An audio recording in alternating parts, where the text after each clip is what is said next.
Hey yo, welcome to the Best Ever Podcast. No, I wasn't on the phone, I was just minding my business. I am your host, Mr. Trusav, live with I guess Auntie's not here. I'm here with... Everybody knows me as Ray, but y'all can call me Big Suge. Y'all can call me KOE, King of Everything. I got multiple names, so... I didn't know this was a rapping event all of a sudden. Rapping. Shout out to Brittany the broker for all of your mortgage needs. Or wait, what is it? Refinance needs, I'm sorry. Shout out to Dumpsters Junk Removal. Our first sponsor of the day, Savvy House Coffee Bar, Elk Grove, California. Auntie's not here, unfortunately. Auntie had, I don't know. She had issues with some Mexicans. No, I think she got in trouble. Oh. I think Virginia said, "You need to be at home in the kitchen." Oh. So I don't know. It's not my business. Uh-oh. First order of business. Had a very difficult week last week. So I made some very inflammatory statements about a well-respected member of the community, Mr. Flab. Mr. Fab? Mr. Flab. Okay. Mr. FLAB. Okay, I can't talk, so... Like, flabby. Shit, what do you mean? I mean, I can't talk. I mean, I'm a little flabby too, so I mean, I can't call somebody else. What does that mean? I'm just saying. If you can tell a joke, you can take a joke. So, anyways, Mr. FLAB. I'm going to have to apologize because I didn't know how far of a reach that Mr. Flab and China Mac had. Oh, yeah. So, on Tuesday... You don't know what? How connected China Mac was? Yeah, sure, whatever. Well, I do now. So I go out to my car on Tuesday, go out to the Cadillac, and check engine light goes off. It looks like someone had like tampered with it, something like that. Maybe tried to like plant a bomb or something. I don't know. Oh, like on what was that, casino? Yep, there you go. So I was like, okay, whatever. Take it to the shop. They're like, come back tomorrow. I'm like, all right, fine, whatever. So Wednesday comes around. I go out to the car and my front windshield is smashed in. Like completely smashed. Like they took a baseball bat to it. Did they take anything out of it? No. Did you have anything of value in it? No. It was a message. We couldn't blow your car up, so we're just gonna beat your car up. So I was like, all right, take the car, get it fixed. Thursday, I go to the embroidery lady to get your guys' clothes. Remember, Tru Sav clothing. And the embroidery lady said that some gentleman showed up and said they were very upset with me. But, yeah. So Friday, this is when things got serious. This is when I knew it was no joke. Friday, I'm riding around, doing my thing. I go inside an apartment complex for maybe 5 minutes, 10 minutes. I come back out. My car window was broken. They took my bag that had all of my episode notes, all of my ideas for next week, all of that was gone. It was all taken out of the car. So I would just like to say, fuck you, Mr. Flatman China Mac. I'm not scared of you niggas. Yeah, it was a rough week. Definitely a rough week. Yeah. But don't fret, clothes are on the way. Woot, woot, woot. In other news, current event news, so you've seen all the smoothies I keep posting? You know what that is, right? What is that? The ginger, the blueberry, banana, spinach. Yeah. So it's supposed to be 40 for 40. 40 days fruit smoothies. But is that only in the morning? No, it's like, that's all I eat. So no more vegetable sandwiches? No, I'm not gonna lie. I have had a couple of vegetable those sandwiches. are your delicacies? Yeah. Those are your cheat days? I've been fucking up. I never heard somebody cheat day with vegetables, but I respect that. That. Fire. What are you talking about? I'll give it up to you. It's a foot-long Italian herb, sriracha, creamy Southwest, sweet onion, guacamole, pickles, pepperoncinis, onions, olives, spinach, lettuce, no cucumbers. Yeah, that's some Food Network there. It's fancy. Right there. It's all right. I understand. Deep fry it.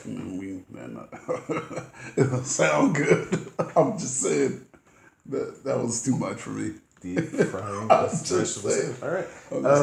Current events. What do you have going on, Mr. KOE? What was it?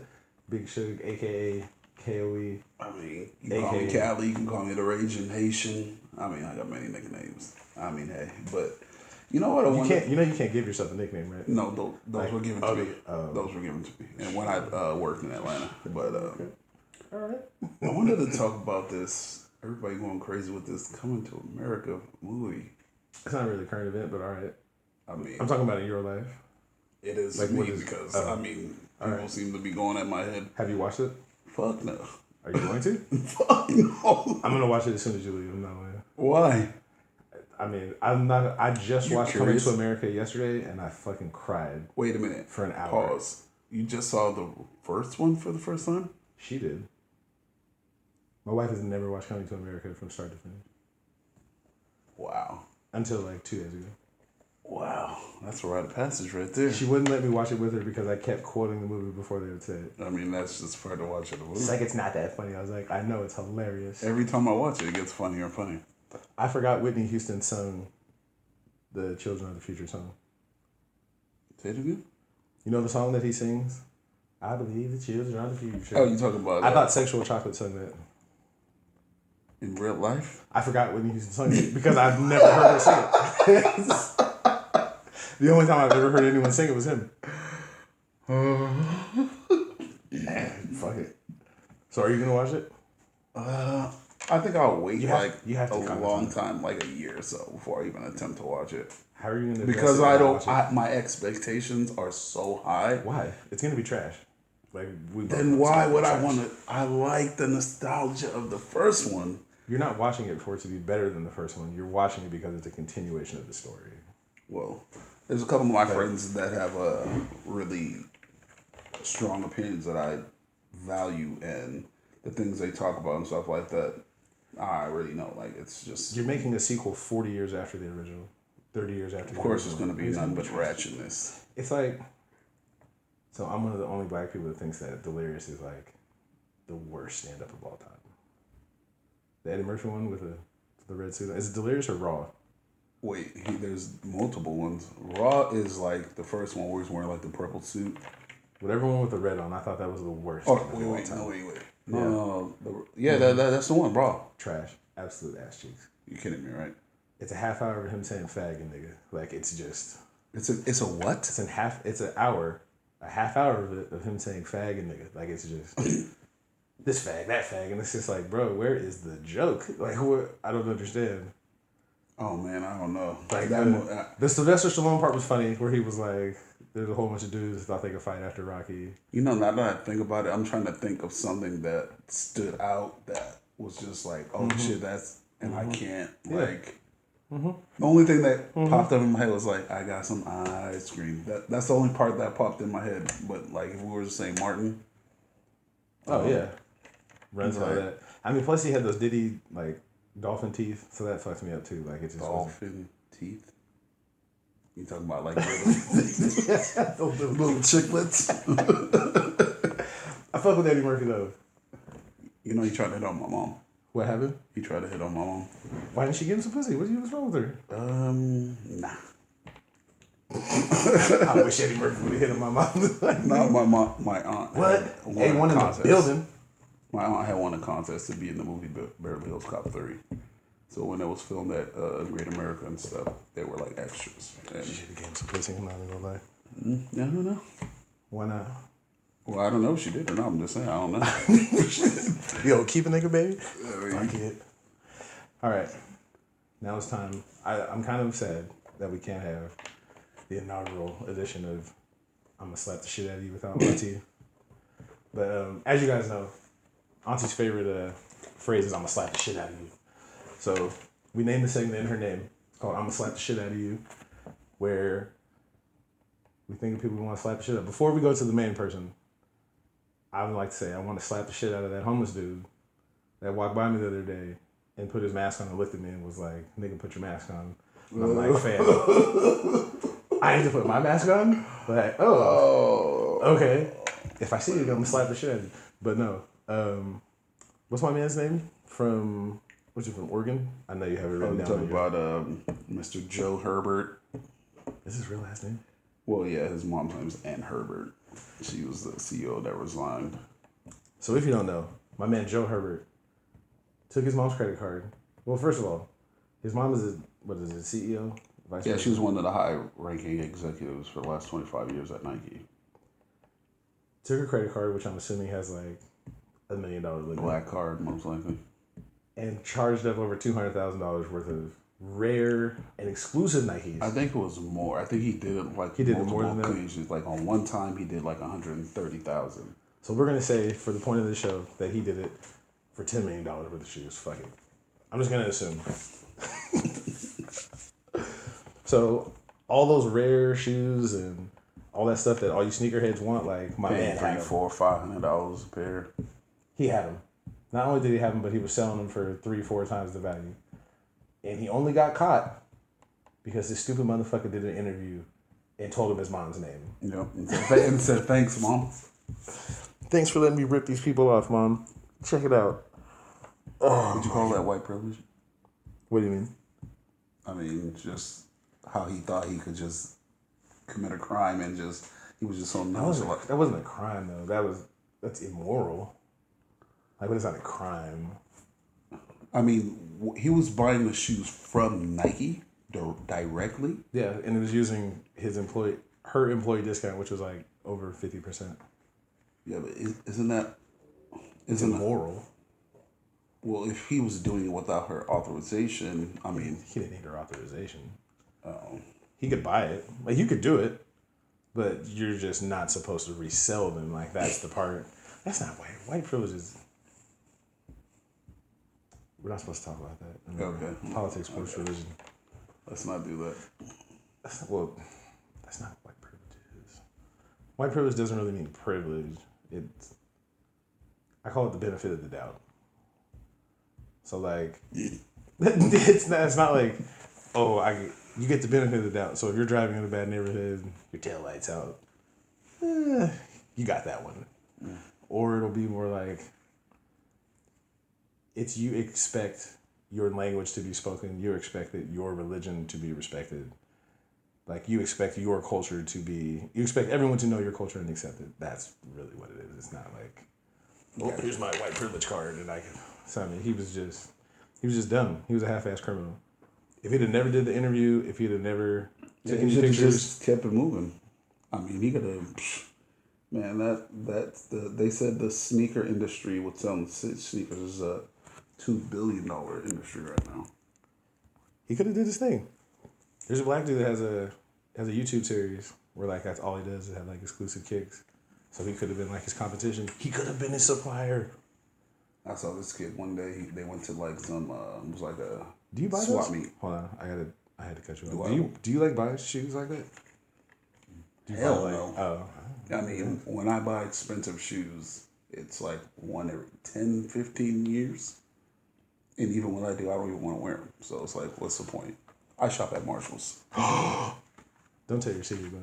I'm not gonna lie. It's not a secret. I've been doing it for over 20 years. I used to work there when I was 18, so I mean, hey, I got the same stuff, so. I used to buy, I bought one pair of Jordans.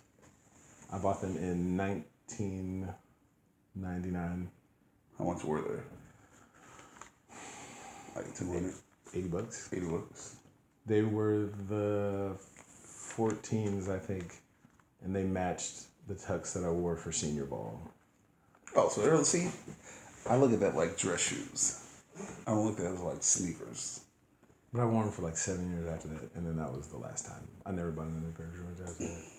But my shoe game is trash. I'm not gonna lie. It's absolute ass cheeks. Like, absolute. I get made fun of all the time. I actually wear Adidas now. Like, that's my preference. They're comfortable. Yes, because you're old.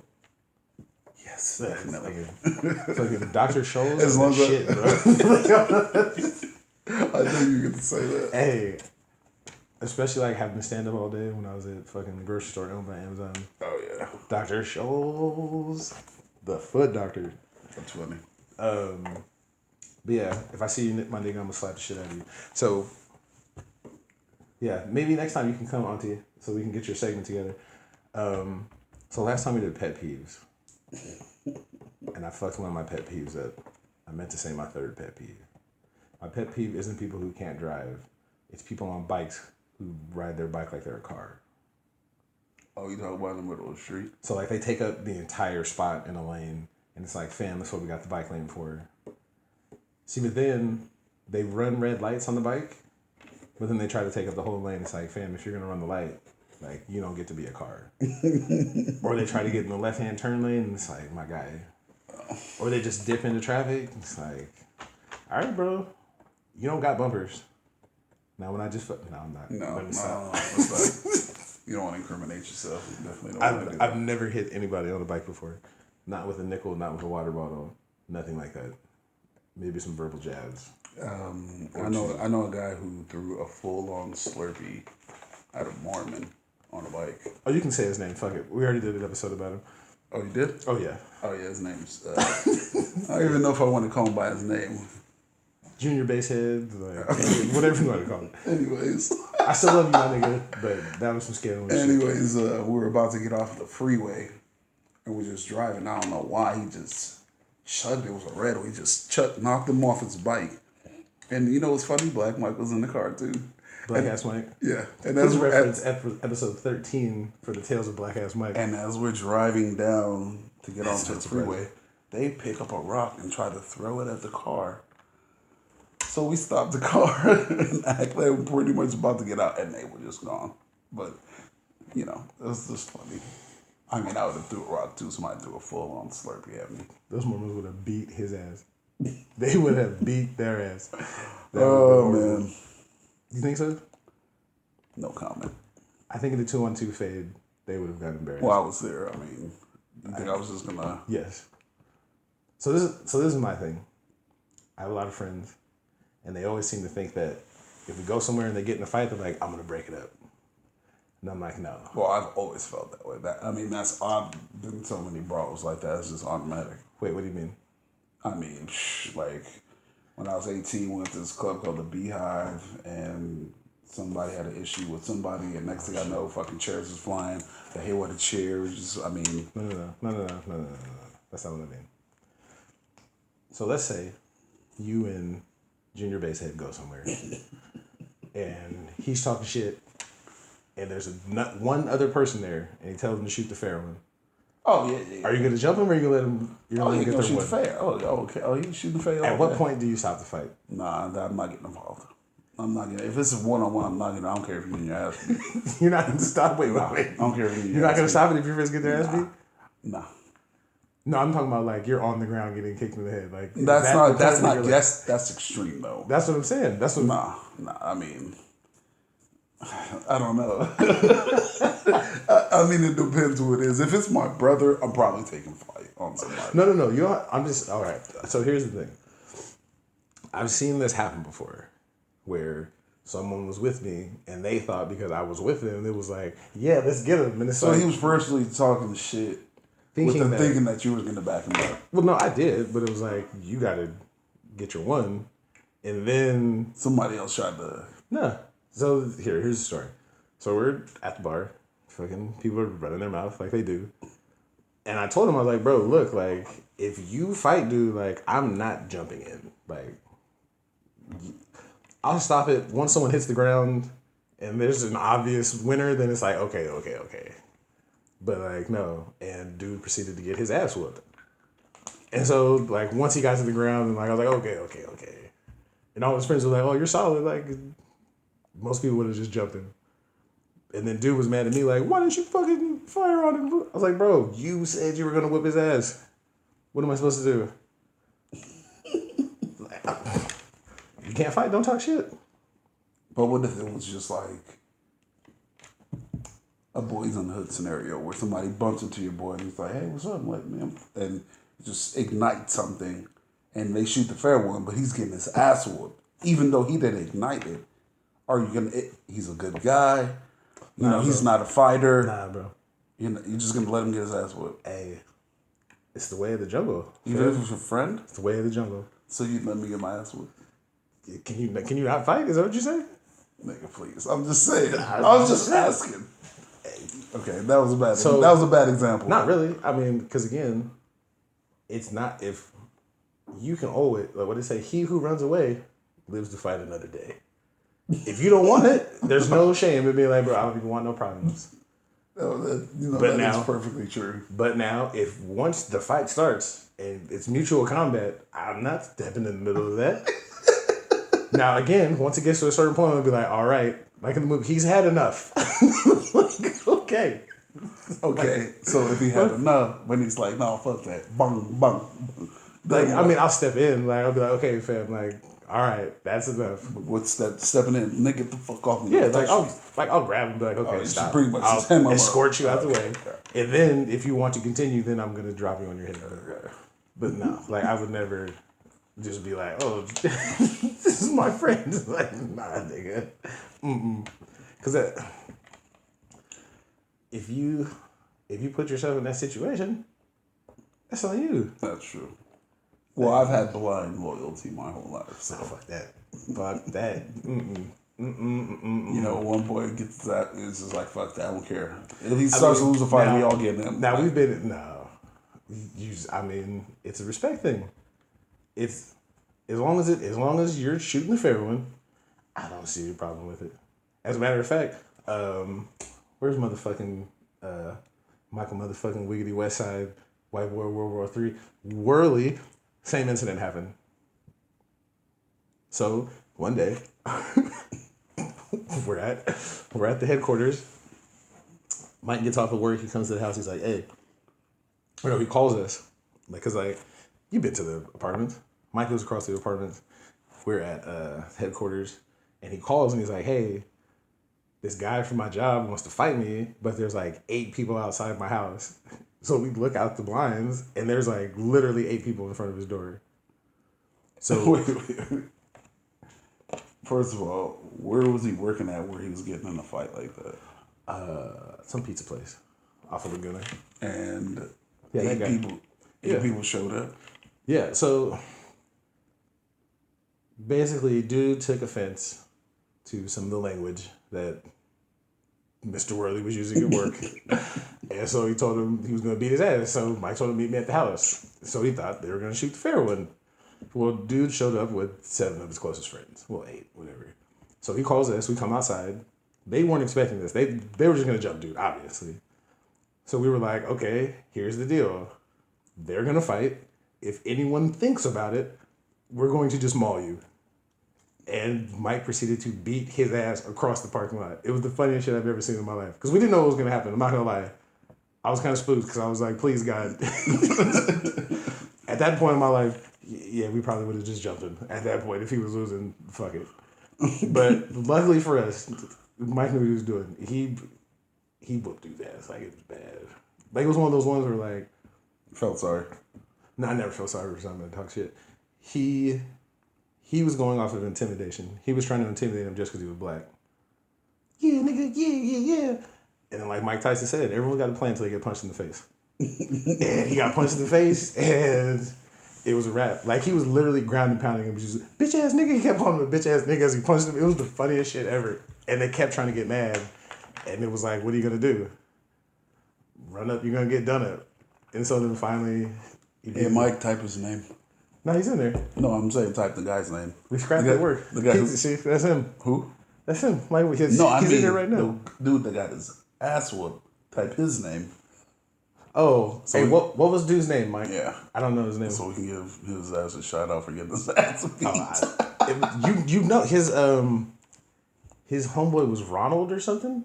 Ron or Marcus something. Yeah.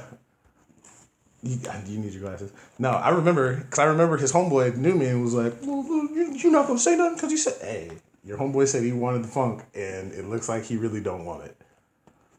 That he whooped his ass across the apartment. It was the funniest shit you ever saw in your life. I was like, yes.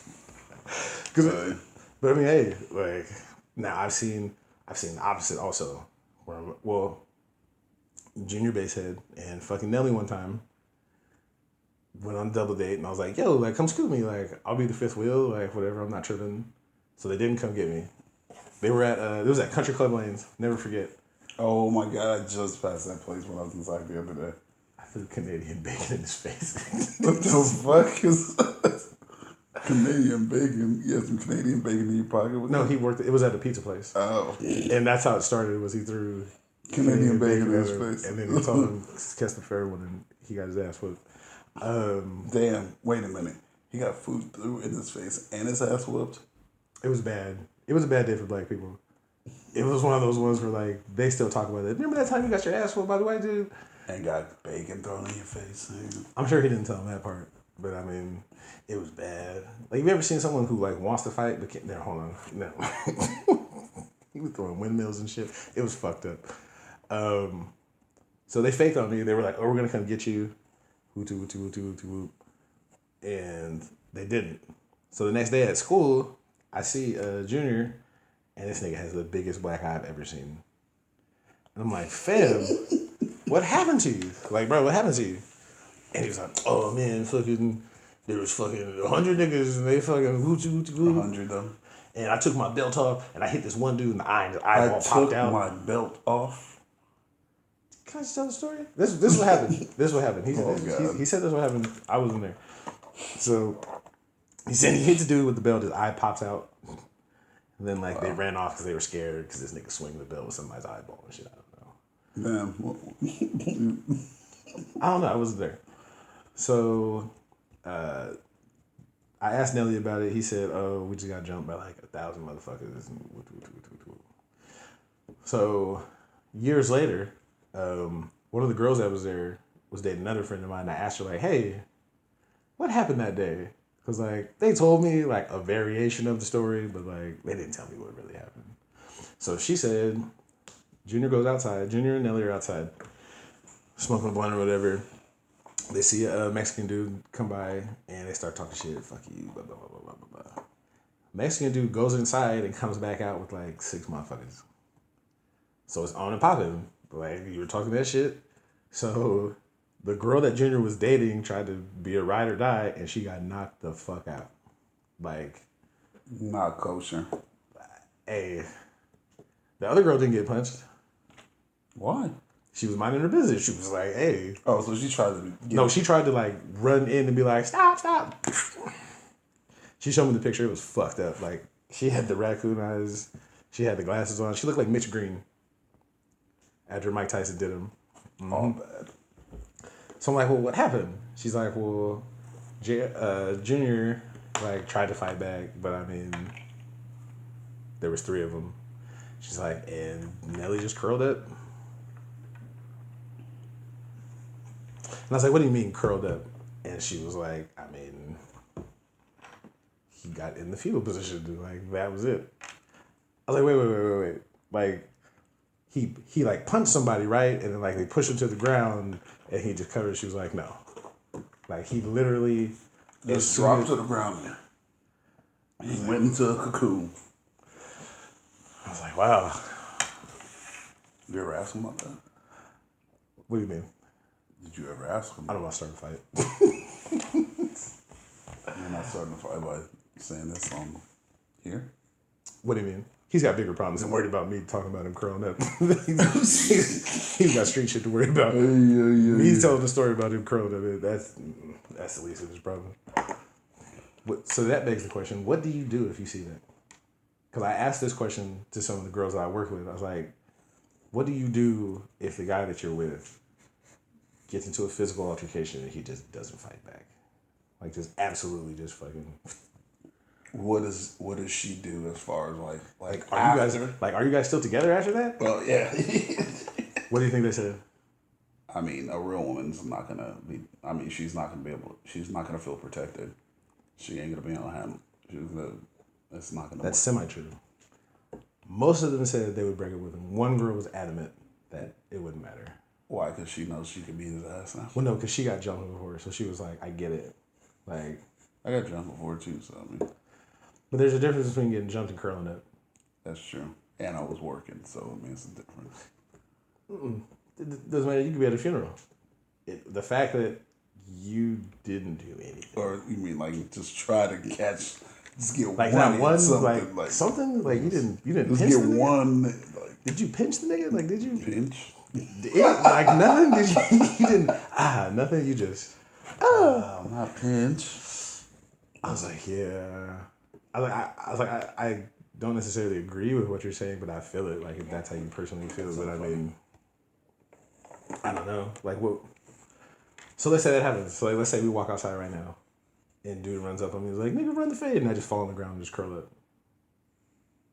Wow, Shaw. I would. Oh God. Exactly. It's like I would feel very uncomfortable. because now it's like I would feel uncomfortable because Like, if we're ever in a situation where it's like we have to fight for our life, it's like, nigga, I'm by myself here. Like, there's no, like, I'm on my own no matter what. So I just, yeah, I don't know. I can't do that. I'm fucking jump kicking, drop kicking, punching in balls. I'm getting biting. I'm fighting my way out of there. There's no way. I still fuck with you though, Nelly. You're my nigga. It's like, what's that thing? An armadillo? Armadillo, the crow. Oh man. I'm sorry, that was a tangent. So in other news, Main topic. well, no, in other news, this weekend, Oh. where at? Encampment or Lake Merritt? It depends. I mean, do I want to, feel good and like, feel like I accomplished something, or do I just want to be, engulfed in shame because my people don't know how to act? You're talking about your people as in the human race? No, I'm talking about black folks at Lake Merritt. My vote's for Lake Merritt. I don't know. You gotta show up and show out. I'm sorry, I'm all about high siding. You gotta show up and show out. Uh-oh. Shout out to Miss Williams. Hey, girl, hey. I don't know. So, I know you guys don't know what we're talking about. The Lost Cause Project. It's gonna be at Lake Merritt this Saturday.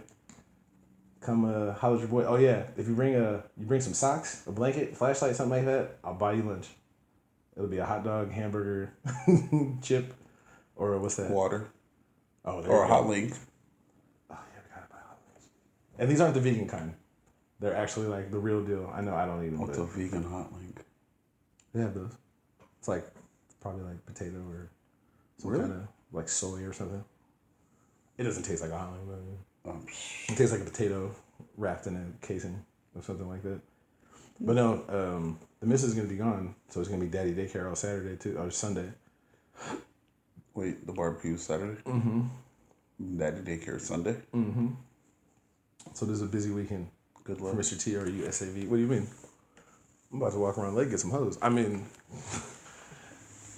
I'm going to walk around and take my child so that see the sun. Find them some new play dates, something like that. Find some new kids to hang out with. What? No comment. You don't take your kids to the park? Oh yeah, all the time. I love it. Why? Because it's like this Because- chick magnet. Thank you. I mean, Be my honest. uncle Jesus was Christ. doing it to me when I was a kid. I Why? mean, that's the only reason I think he even took me out. Duh. So, funny story before we get to the real deal. I used to date this girl. Well, it kind of relates to what we're going to talk about. I used to date this girl that had a kid, and he was 3. My man, Jordan. Jordan was a grown man at 3. Like, he was an adult. You don't remember Jordan? Oh, you weren't there for that. So, we used to go to the park by the house where we lived at, and every day we would show up at the same time because there was the little group of moms that would show up at like 10 o'clock every day. Wait, she was a buddy? Yes. I think I do. Yeah, you know what I'm talking about. So I would take him every day. So the little moms group would be up there. They'd have snacks and shit because I didn't have it. So they'd be like, oh yeah, give him some snacks and juices. Yeah, all right, guys. So one day there was this little boy and he had the little Power Wheels. Now, mind you, this is 15, 16 years ago. So we pull up and Jordan's like, hey, can I ride that? And the mom was like, yeah, you guys just take turns. Like, so little Billy, you ride around twice and then it'll be his turn. So little Billy was like, I'm not really feeling that. Like, fuck this nigga. So I'm just like, well, this is gonna end bad. So little Billy goes around once. Now, dude is standing there, waiting his turn, just waiting patiently. And he's just like, so Billy goes around once. Billy goes around twice. Like, Jordan stands up. He's waiting. Like, he's at the valet waiting for him to pull up. Little Billy drives right past him.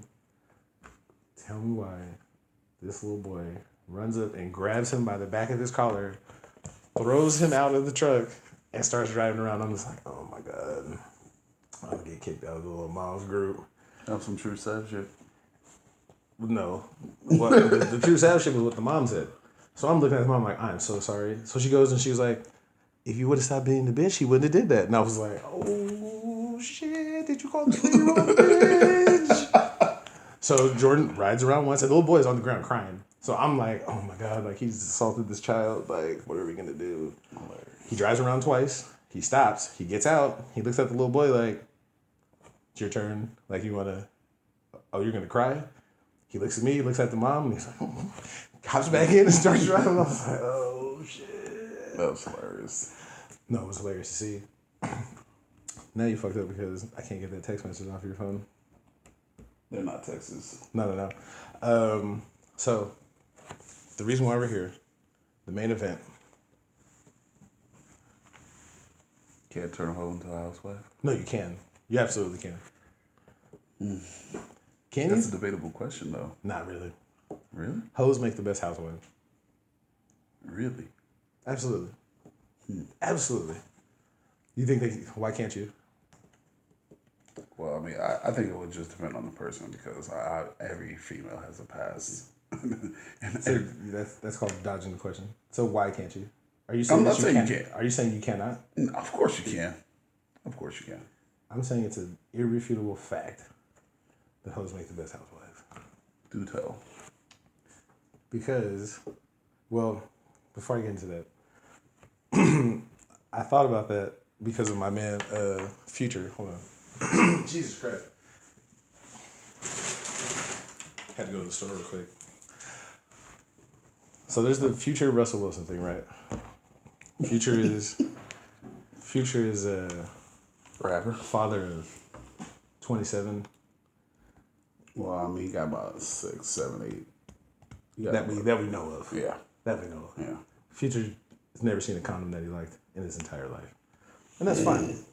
Like, God bless you. What? I didn't sneeze. Oh, it's not my fault. So there's the whole. Oh, well, I don't know the tweet. I'm not to paraphrase. Basically, this young lady on Twitter posted that she doesn't see the difference between Russell Wilson and Sierra and Nipsey Hussle and Lauren London. Lauren London was a single mom who dated someone famous. Sierra's a single mom who dated someone famous who now moved on and married somebody else. But apparently, Russell Wilson is a simp, and he's a this, that, and the third. But no one had that energy for Nipsey Hussle. Do you think there's a difference between Russell Wilson's relationship with Sierra and Nipsey Hussle's relationship with Lauren London? I mean, they both were single mothers. Mm-hmm. They both have babies by famous rappers. Lauren London's baby dad was Lil Wayne, and Sierra's baby dad is Future. right. So, and I mean, when you really think about it in that scope, I don't really think there's nothing to argue about. I mean, you can't say anything's different. And I think, if anything, Future been getting a bad rap. Wait, what? You've been getting a bad rap. Shit. How do you figure? Just because, like, Well, because there's an answer. I don't know if I want to get into that. Just he's been getting a bad rap. That's the point of why you're here, sir. Why is Future getting a bad rap? Well, because, I mean, he got a lot of kids and people frown upon that. I don't think that him having a lot of kids is why people frown upon it. People frown upon it because he's not responsible. Like, you have like 9 kids by 9 different He chicks. has to be taken care of. Not necessarily. How? I know how they came after me, and I don't have as much money as him. So how can they not get him? Wouldn't he be more of a target? Wouldn't he have to pay more money? Wouldn't he Right. have to take care of more kids? I mean, you can not pay. I mean, you can. That's the thing. When you're like rich, you can duck child support. How? So, if I was to try to duck child support, what I would do is, I just would make sure nothing is in my name. Oh, you talking about just no car in your name? Yeah, no house, making money in the streets, no businesses, not even no in the business. streets. If It's everything off the books. not even off the books. So let's say that I personally don't have any assets, but I run a company. So I'm taking this playbook from Curtis Jackson. Every time he got sued, he would say, "Oh, I'm broke. I'm bankrupt. Like I don't have any money." But he's the CEO of Jackson Entertainment, or he's the head of this company or the head of this company, which means that if I'm the head, I can use whatever assets. So I can use the penthouse in New York. I can use the jet. I can use the car. But it's not my personal belongings. It belongs to the company that I just happen to run. But my personal accounts, like I have no money. I'm broke. Sounds like a hustle to me. It sounds like you got to be rich. Yeah, Lord. So I mean, plus, I think there's a difference though. Like you take care of your kids, right? Though, like you have them, however often you have them, you provide stuff like that. The issue with him is that he doesn't do any of that. I just find that weird. That's just weird to me. No, it's called applying your standards to other people. That's just weird. What is? Well, I mean, you have all that money. You have no excuse. You know, Does he? Does he have a lot of money? Are you sure? You think so? Oh, yeah, no. Pocket watching? No. Well, I just stay up on certain things. And Future and Drake made they made an album together. But when they made the album, they created a kind of an umbrella of a company under it. And Drake literally lets Future so he's just making hella money just off this whole thing, just because it has Drake's name attached to it. So, I mean, he got to have some kind of money. Are you making money? Because if you don't own your masters, you're not making Well, I don't know if he's on his masters or not. I mean, most rappers don't own their masters anymore. So that's how the ones that actually are on the radio and the ones that are actually popular. I mean, he might make some money for some appearance fees. Show up at the club. 10,000. Probably in the South, he could probably get a little more than that. Well, yeah. Show up at the club. No, no. If you're not popping, Future? I worked in the club for 10 years. If you're not currently popping right this second, Future's not popping? Right now, no. I don't know. No. If Lil Baby comes to the club, Who's that? Oh, somebody's paying 20 bands. the guy that wanted to outsmart racism. You talking about Little Baby or Da Baby? No, Lil Baby. I don't know. Which one's the one from Charlotte? The one That's that yells Da all the Baby. time. Oh, yeah. That's Da Baby. You said he outsmarted what? So the joke was, the Baby went on tour fighting everybody and kicking bitches in the face, but then he wanted to outsmart racism. So when the whole Breonna Taylor George Floyd thing, he was like, "We can't be out there fighting. We got to outsmart this." And it's like he just went on tour, fighting people in the mall and doing all this type of stuff. But then, I think his first popular video was him, his thing was called Suge. He walked around all buff, knocking people out. I mean, that's hilarious. I believe. I mean, I really don't listen to his music. So. Stop it. No, I'm sorry. Okay. You don't have to lie. It's cool. He's not my flavor. Sorry. He says it. Sounds good. I also thought the funniest part of what she said was that the reason you don't call Russell Wilson a simp like you do Nipsey Hussle will be because you'd be one fish fry and one fish fry and one GoFundMe away from seeing the king. Do you think that's true? Wow. That's kind of true. Yeah. If you called Nipsey Hussle a simp while he was alive for how he dated Laura London, take me to the king. I don't have much to bring. I know a lot of people would disagree with that just because it's Nipsey Hussle. Wait, what? You're saying just because he's Nipsey, he can't be a simp? Yeah. What is a simp? That's a good question. I wouldn't even consider that a simp though. I think it's more of who Russell is, and just like because he's like more of he's kind of like corny. Like What's corny about him? I'm not saying it's corny. I'm not saying You already put it in the ether. Why is Russell Wilson corny? I'm not saying he's corny. I'm talking about how he wasn't accepted by certain types of players. Why is Russell Wilson corny? I'm not saying he's corny. I'm not saying. I'll say it for my you. opinion. I'll say it for you. He's a cornball. Why? I mean, how he dresses, his whole. Did you see the braids? Like, I say he's corny because he's trying to be something that he's not. Oh. Like, you had the dad shoes on. I mean, I love his style because that's how I dress. Like, the Hawaiian shirt with the old ass jeans with the Nike 9000s. Like, that's what's up. So Sierra needs to stop trying to dress him, trying to get him all hip hop. That's their relationship.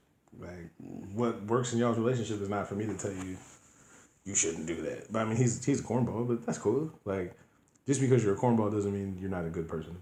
True. I fuck with Russell Wilson though. You know how much money Russell Wilson won me? Betting? Oh my god. I knew about Russell Wilson. Where did Russell Wilson go to college at? Wisconsin. That is not true. You talking about the first place he went to college? Yes. Ooh. Where did he go? North Carolina State Wolfpack. Okay. Wolfpack niggas on the prowl. He graduated in 3 years.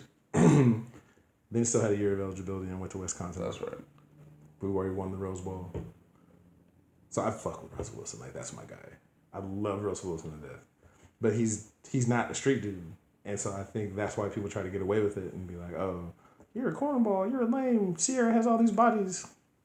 But I mean, if Sierra pushed up on you right now, you telling me you're not gonna wife Sierra? Not you personally. Wait. Yeah, I would. Definitely. That's what I'm saying. Definitely. Everybody look, Sierra's is this and Sierra's is that. Yeah. Have you seen some of y'all's baby mamas? You gonna talk about Sierra's? No comment. Wait, what? I just said no comment. Your baby mom looking like a baby bear cub, and you gonna talk about you ain't gonna take Sierra down. Get the fuck out of here. Stop it. I don't know why he would fuck with somebody like that. Some of y'all's mom. You say some of y'all's mama look like the grandma of soul food, which you talk about. Russell Wilson's foul for fucking with Sierra. Like, I get it. How he carried himself and how whatever makes you a cornball, but I think the simp thing, a simp is somebody who, in the immortal words of a pimp named Slipback, puts the pussy on a pedestal. Is someone who's willing to degrade themselves and go out of their way to do something for women in general. Or what do they call them now? White knights. I've never heard that term. Really? So a white knight. Oh, like a shining white knight. Or a white knight is somebody who, like, I'm a feminist and like the patriarchy and the this and this. And so, but why is a white knight though? Because like a knight is supposed to be like chivalrous, so they see themselves as like, I'm defending all women and this and this and this. And but why does that have to be white? Why can't it be a black knight though? That's semantics. You're all right, Malcolm. Jesus Christ, hold on. That's not the same thing. You know why it's called a white knight. So that's what they mean when they say simp. And it's like, I mean, no, don't get me wrong. I'm talking about the type of guy that just says I love you on the first day. Or, that's not a simp. We'll get into that. We'll get into that. It's somebody who, regardless of how the woman feels about them, they're willing to go above and beyond. So they getting treated like shit and they still want to just love them. And, by a chick who, by society standards, isn't really. You done got ran through. You got 4 kids by 4 different niggas. You're just, that's my queen. I worship now. Again, bad stats. Now again, that's not to say that women that have kids or however many kids you got, that doesn't make you not worthy of love or marriage or whatever. But there are some raggedy chicks that we're talking about. We're not talking about all. We're talking about who we all know. Y'all got some friends like that. It's fine. But that's what a simp is. And I think they tried to make it seem like my man Russell is like that. And it's like, he met this chick and he likes her. He married her. He's being a father to a kid that's not his. I mean, I don't see Future taking him anywhere. You don't have custody. You don't have custody of none of your kids. That's crazy. That's crazy. Like, you don't make an attempt. That's crazy. Like, you don't even hear, like, no court battle with them going to custody or anything. Nothing. It's just like, he's just like, And I don't know the situation. I don't know. They might have a deal behind the scenes. But I always thought it was weird that he was a simp. But again, I've never heard of Lil Wayne with his kid. So now Nipsey Hussle's a simp because he's with Lauren London. Now it is kind of weird that, like, he tried to, like, change the kid's name. Like, Russell Jr. Russell? Oh, yeah. Like, that was... But he always calls him Baby Future now. Like, he calls him Baby Future. I feel like that's, like, a backhanded compliment type of thing. Like, every time he's on TV, he's like, yeah, you know, us and Baby Future. Like, God, like, why can't you just call him by his name? Like, you gotta remind him, like, bro, this is my son now. This 120 is real. You ain't net. And then it's like, you think Future could beat Russell Wilson up? Fuck no. Not even a little bit? No. No. Future's hella skinny. And Russell trains every day of his life. So, I mean. Russell is stiff-arming 300-pound linemen. Really? I thought about that too. Like, that was always the thing I thought, like. I mean, it's not to say that. I mean, that would just be on the one-on-one fade. Now, if it got deeper than that, of course, Russell would be in some trouble. Cause, what do you mean? Well, Future got Haitian family. So. What's that mean?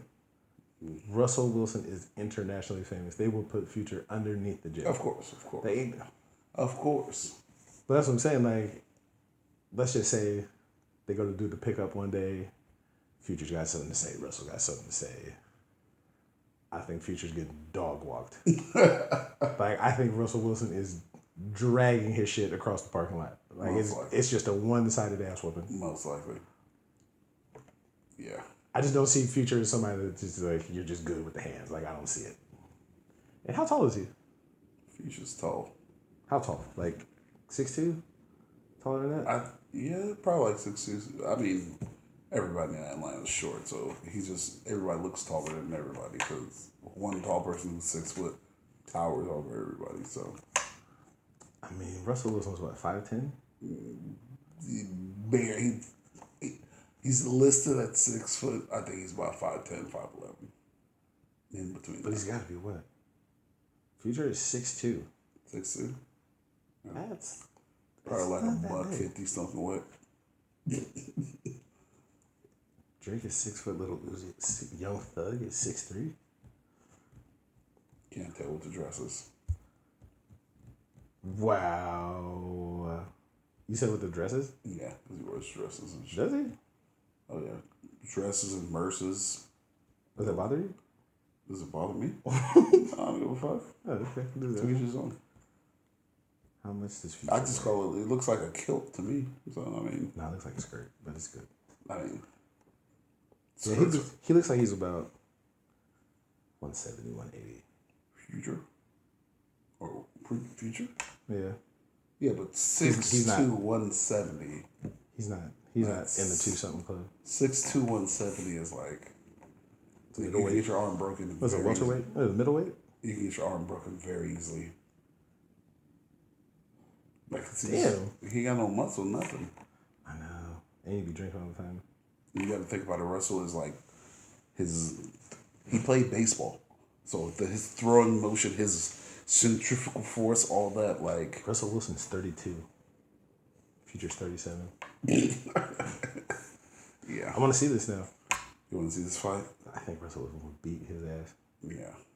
Without a doubt. I don't think 5'11", 215. Yeah. 40 pounds is a lot of weight in a fight. Especially when you're trained every single day. And he's hitting the weight suit. Russell like, yo. Guarantee he squats at least 400. So. Really? You think so?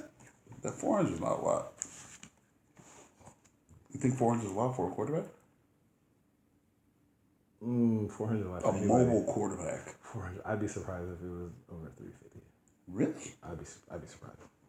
16. I got a confession. About? I used to be a simp. Captain Save him. I used to be all that. I mean, I think everybody has a little simp in their life. No. My cape was flying in the wind, buddy. Like fucking Superman. Now, was it just financially, or was it? Oh no, but I wasn't buying the bitch nothing. Oh, okay. That wasn't that kind of stuff. Okay. Only because I didn't have the money for it. Yeah. I didn't know the rules to dating.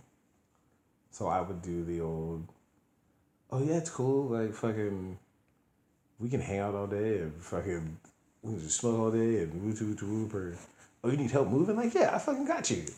Whoop or going out of my way to do shit. Or just being I tried to nice my way into some pussy. But I mean, No. There's a difference between being a nice person and trying to nice your way into some pussy. split. So if you're dating somebody, if you're like legit dating them and you pull out the chair and you pay for your date or You're being a gentleman. right, there you go. That's the word I was looking for. The difference between being a gentleman and a nice guy. Like a gentleman is how you get some pussy. Being a nice guy is how you become a. Do you know have you heard the term neckbeard? Or incel? No. What? These are all SJW terms that I just learned. Like, so a neckbeard is like SJW. social justice warrior. Mm-hmm. So a neckbeard are like those like how do I like those dudes that wear like fedoras and say like my lady like my dearest my lady like it's so nice to yeah you had to leave on that one. I figured. So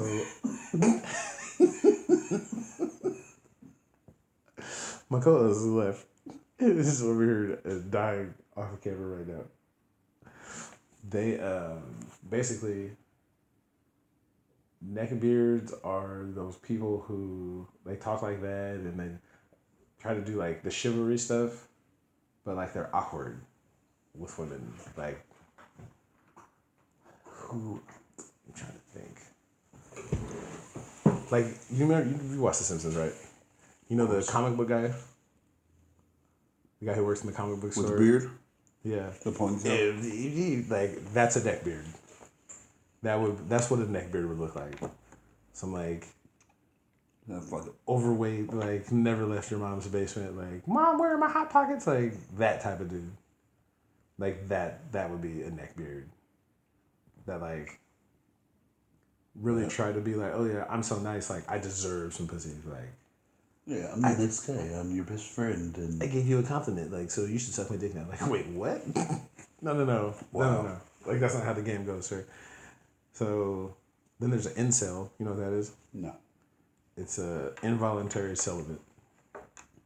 What? Yeah. Wait. INCEL. And so voluntary something. Yeah. So you sell it, but because They don't want to be. Oh my god. Oh man. That's funny. And that's what I said. I was like, wait, involuntary celibate. Oh, you're just not getting no pussy. Like that. Oh, okay. Like, that's a weird way to put it, but Yeah. so like that's like a whole class of people. And so like they have like That don't get no pussy and they just call it that. yeah, like it's a movement. Like it's really like a movement. Like Whoa. I'm a an movement of incel. people, a movement of people who can't get none? Or do they really think it's something else? Or they can't get none and they're making it a movement. They can't get none and then they're mad at women because they're like, why don't you give me any pussy? And it's like Oh, so these guys are coming together?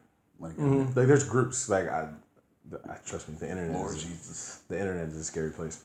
So Wow. they like come Chicken together. nuts at the door. Wait, what? Chicken nuts at the door. Like, come on, bro. What the fuck? Come on now. We're not, that, you know what that sounds like? Some creepy stalker rape stuff. Because who would come with somebody and be like, hey man, we're not getting, what kind of man would tell another man that? I'd lie before anything. I'm like, oh man, I just smashed him the other day. But, I mean, but that's like a 40-year-old virgin. He's like, you know, you touch like a woman's breast and it feels like a sandbag. You're like, wait, what? Hold on. You're a virgin, aren't you? I mean, that's cool, but I mean, there's nothing wrong with it. Like we said on other episodes, I didn't start getting pussy till I was like 18, 19. But like, I didn't start blaming women. That's their thing, is that they then try to turn it around and be like, well, it's traditional values. Like, women need to be in the kitchen, women need to be this, whoop, whoop, whoop. And it's like, but fam, you look like a baked potato. Like, no woman is checking for that. And you live in your mom's basement with Hot Pocket stains on your shirt. Like, bro, nobody's fucking with that. You can't really have expectations when you're really not, when you ain't really providing anything. Like, you're not a catch, so why would you think you're, like, yeah, if you're not a catch, you can't expect to. Not even really a catch if you're not attracted to women. Like, there's dudes who don't have anything, well, yeah, they do. I know ugly dudes who be pulling girls. Well, that's what I mean, like... I mean, they have low self-esteem, but, I mean... Who, the girl or the guy? The girl. Well, both. They both do. They both do. Mm-hmm. But, like, they all look the same. Like, they all... Every incel in the video, they all look the same. Like, just sloppy, slovenly dressed. Like... Little nerd, wizard.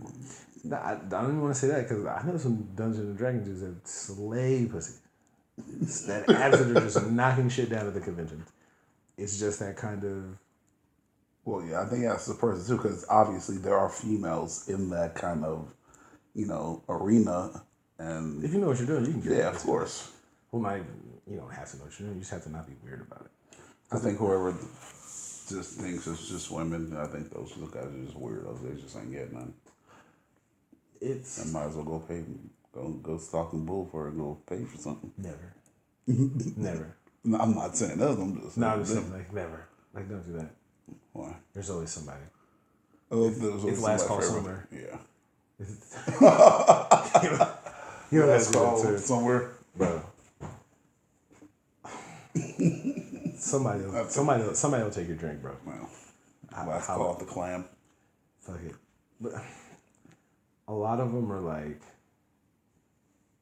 they try to push the traditional, women are supposed to be this and blah, blah, blah, blah, blah. But it's like, yeah, but the man is supposed to be like somewhat attractive and like have some kind of social skills. Like, you can't just be like, I think you're cute, give me some pussy. Like, that's not how it works.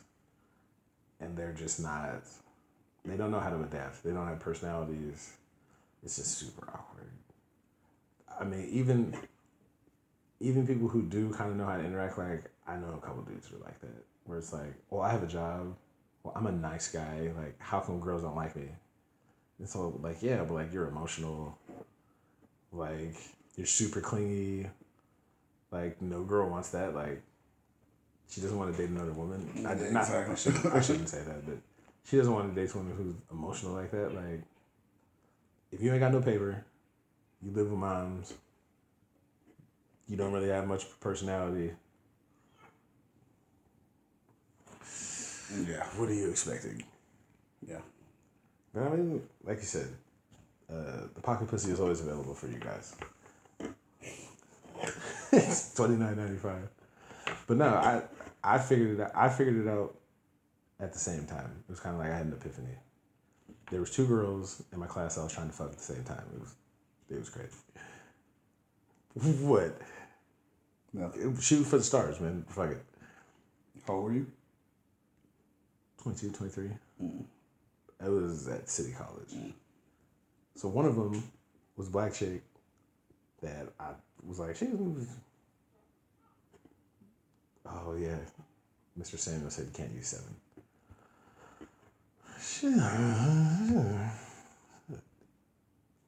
8, I guess. So she was an 8. That's good. You must be being generous. No, she was cool. She was nice. 8. Okay, there's only 2 more to 10. So but we said about it. She wasn't a 6, but that's why I wanted to say 7 or something. Like, she was cute. That's about 6.5. For the point of the story, we'll say she's 8. So I was like, oh, hey, whoop, whoop, whoop. Oh, let's meet up and do this. Blah, blah, blah, blah, blah. There was another girl in my class that she was like a 6. But she was like, you can get this pussy whatever you want to. Oh. And I was like, oh. Well, that's really your name. It's actually a 10. So let's see. There's this 8 that I'm chasing. That's not really fucking with me. Like, I'm just going in circles. Or 6. I can fuck with this 6. Listen, I can get this pussy whenever I want to. Decisions. Oh, it wasn't much of a decision. Like, it was like, oh, this is for show. And then it was funny because once I started fucking with the other girl, that's when then the 8 was like, well, when are you gonna come kick it? I bet. Are you fucking? Well, all right then, I'ma holler at you. Like, it's a wrap. And in that moment, I realized it's like, wait, it's not really about, what do you say? It's not who you like, it's who likes you. So like, that's cool, and that's where like the friend zone thing comes in. Have you ever gotten friend zoned? Yeah. Definitely. Have you ever friend zoned somebody? Never. What? Never. Once I realized what it was, like, oh yeah. It's not proud of it, but oh yeah. What? I see why girls do it. I've never seen because I've never like friend zoned someone on purpose. Like, I'm putting you in the friend zone. It's more like you're a female and I don't see you that way, and I'm just like, okay, you're like a sister. So not like curbing somebody like you're trying to get at me and you're not my type. You're my friend. I've never done that. Because I probably would have been like, oh, you on me like that? Get some clothes, get some yop. I mean, if you push it that hard. I was cock-teased. Not giving it up. So this is what happened. Not proud of this. This was my dating days. There was a couple girls that I knew that liked me. Like, I knew. Like, it was obvious. Like, all I had to do was say it. Be like, what's up, niggas? They'd be like, okay. Money? I wasn't that guy. She wasn't no money? Huh? She wasn't no money? What does that mean? It's nobody. Was she Caucasian? Affirmative. No. They were black. I had met her on, what was it? Plenty of Fish or something like that. No way.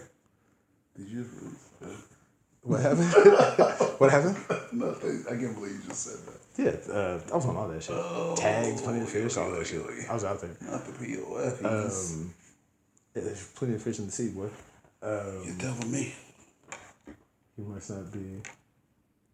Yes, he was, sir. Yes, he was. What? He said he must not have been from Elk Grove. Oh, I know what the POF is. Yeah. No. He's talking about the story I was telling. So I had met her, and like, she was nice young lady, but she wasn't my cup of tea. She was cool though. Like, you're a nice person, but I mean, romantically, this ain't gonna work out. So I would hit her up, be like, hey, I'm about to slide on you. And we go to her house, kick it, smoke weed and shit, drink. Like, I bring my friends with me. She bring her little friends. I knock one of her friends down. But like, she would always be cool with it. Like, she was always just like, oh, whatever. She must have wanted you then.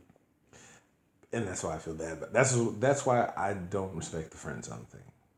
Like, if you like somebody, you like them. If not, and you know a motherfucker likes you, and you accept shit from them, like, you're a piece of shit.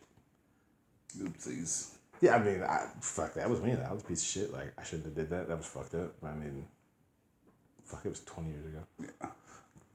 But then it kind of got good, because then it was like, oh shit, like, I know I got somewhere to go. Like, so if I'm just like, fuck it, I want to leave the house, like, I'm about to pull up to your house, I'm about to stay here, like, what's up? Mi casa es su casa. Home away from home? And like, I see why girls do it. Like, if there's a motherfucker, but then it kind of gets to that lane of like, is it my fault for taking advantage, or is it your fault for not standing up for yourself? That's a good question. Because after a certain point of it, it's like, look, because I had one girl tell me that. She was like, if you're not finna give me some dick, like, you gotta go. And I was like, you feel violated? Did you give it to her? what? Of course you did.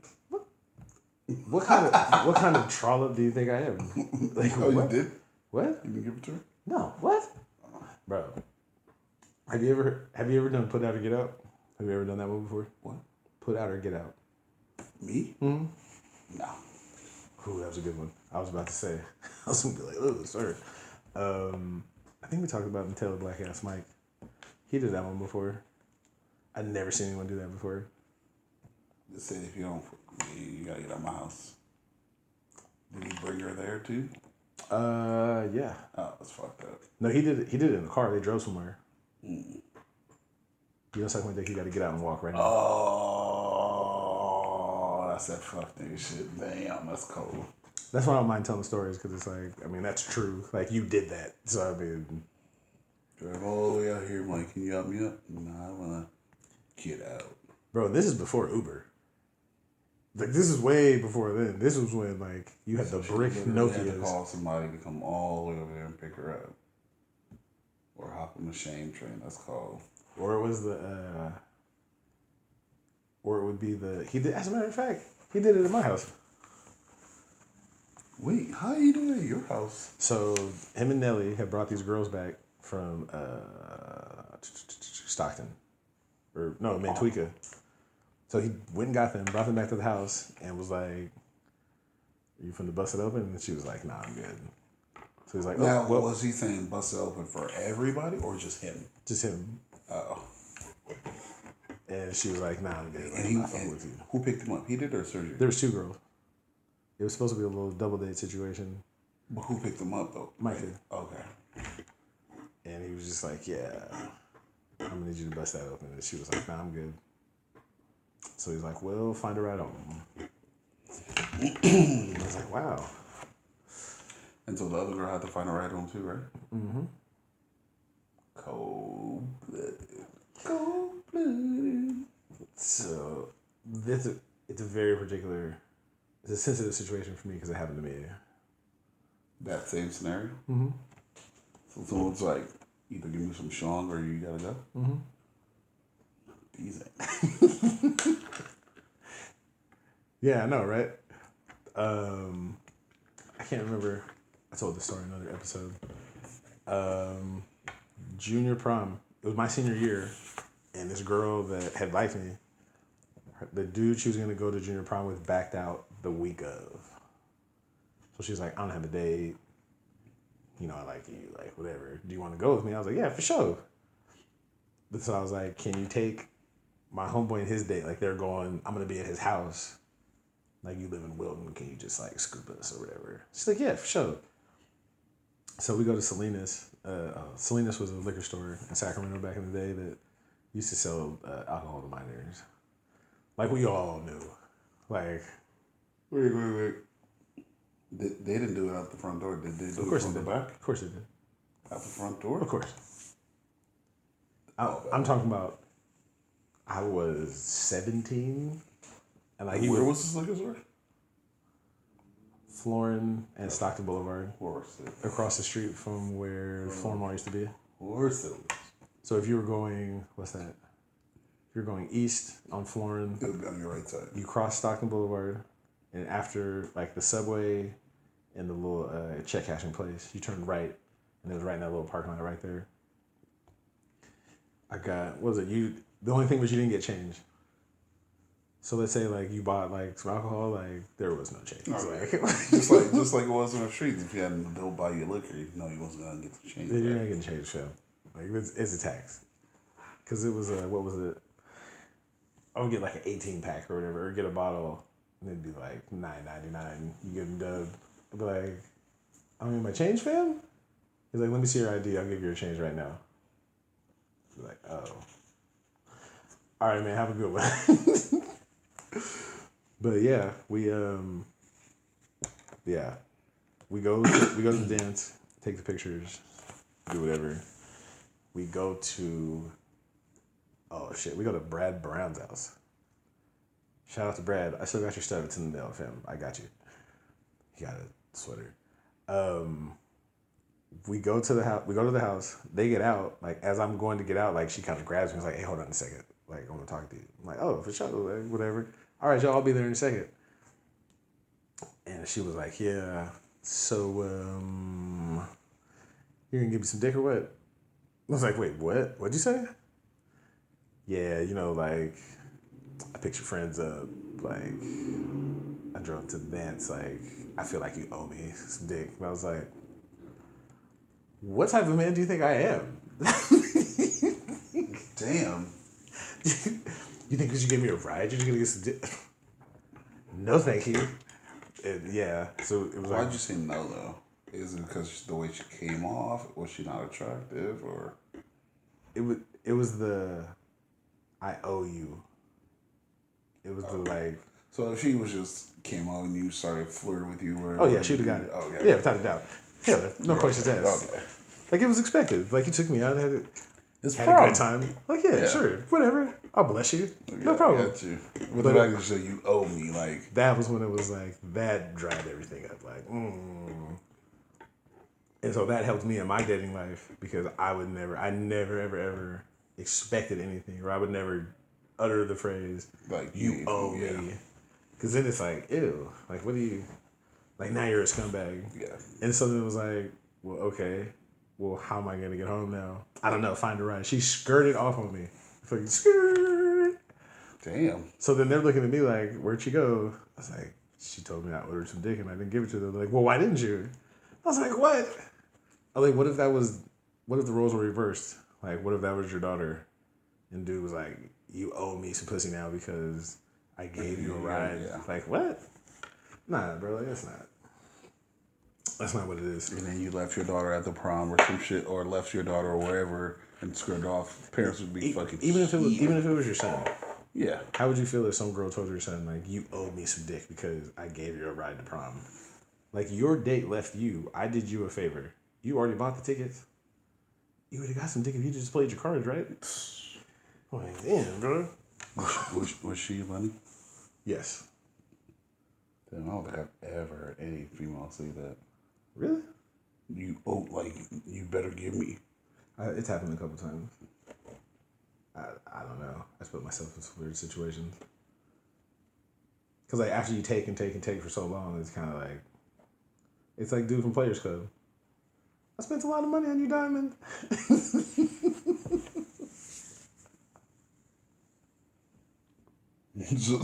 Stupid. People feel like you owe them. If you spend enough money, motherfuckers feel like you owe them. That's bad. Not necessarily.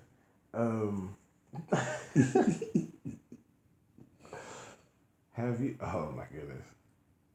What is her name? No, I'm not gonna air her out. I'm gonna go look her up today though. I'm about to go look on Facebook, see if I can find her. Be like, can I talk about this on the show?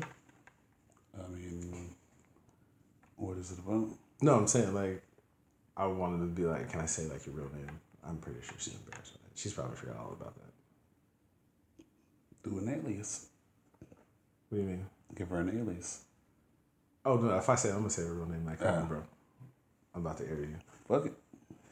I can't remember. I'd have to look it up. Oh, her name? Yeah, like her real name. I can't remember. No, I do. I'm just not gonna say it. You know who Kevin Samuels is? Kevin who? Samuels, the black guy that told the chick she was average. He tells chicks he's average and he be going on dudes and yeah, I know who he is. How do you feel about his dating style there? His dating advice, I should say. Well, I mean, obviously, if you're gonna call him, you better expect the worst because, I mean, you see how he is. So nobody should go there expecting him to be nice or... Do you think he's right in some of his assessments? He is. What do you mean? Well, I mean, if you're gonna date someone and you want to have, okay, you know, let me just say from a guy's perspective, okay, you know, I want a girl who looks good, who has a nice body, who has a good job, who's not this, who's not that, you know. How can I expect any of those things if I don't have any of those things? Money, regardless of what it is. Oh, you're saying money just will solve all that? If you have money, you can get whatever you want to. Hashtag Jay-Z. Shout out to Joe Camel. I know, right? You're the ugliest person on the face of the planet. And now he got dreads too. It's hilarious. But Are those dreads? or implants. Is that just his attempt to look ethnic? Trying to look like Basquiat. Like, I'm so cultured.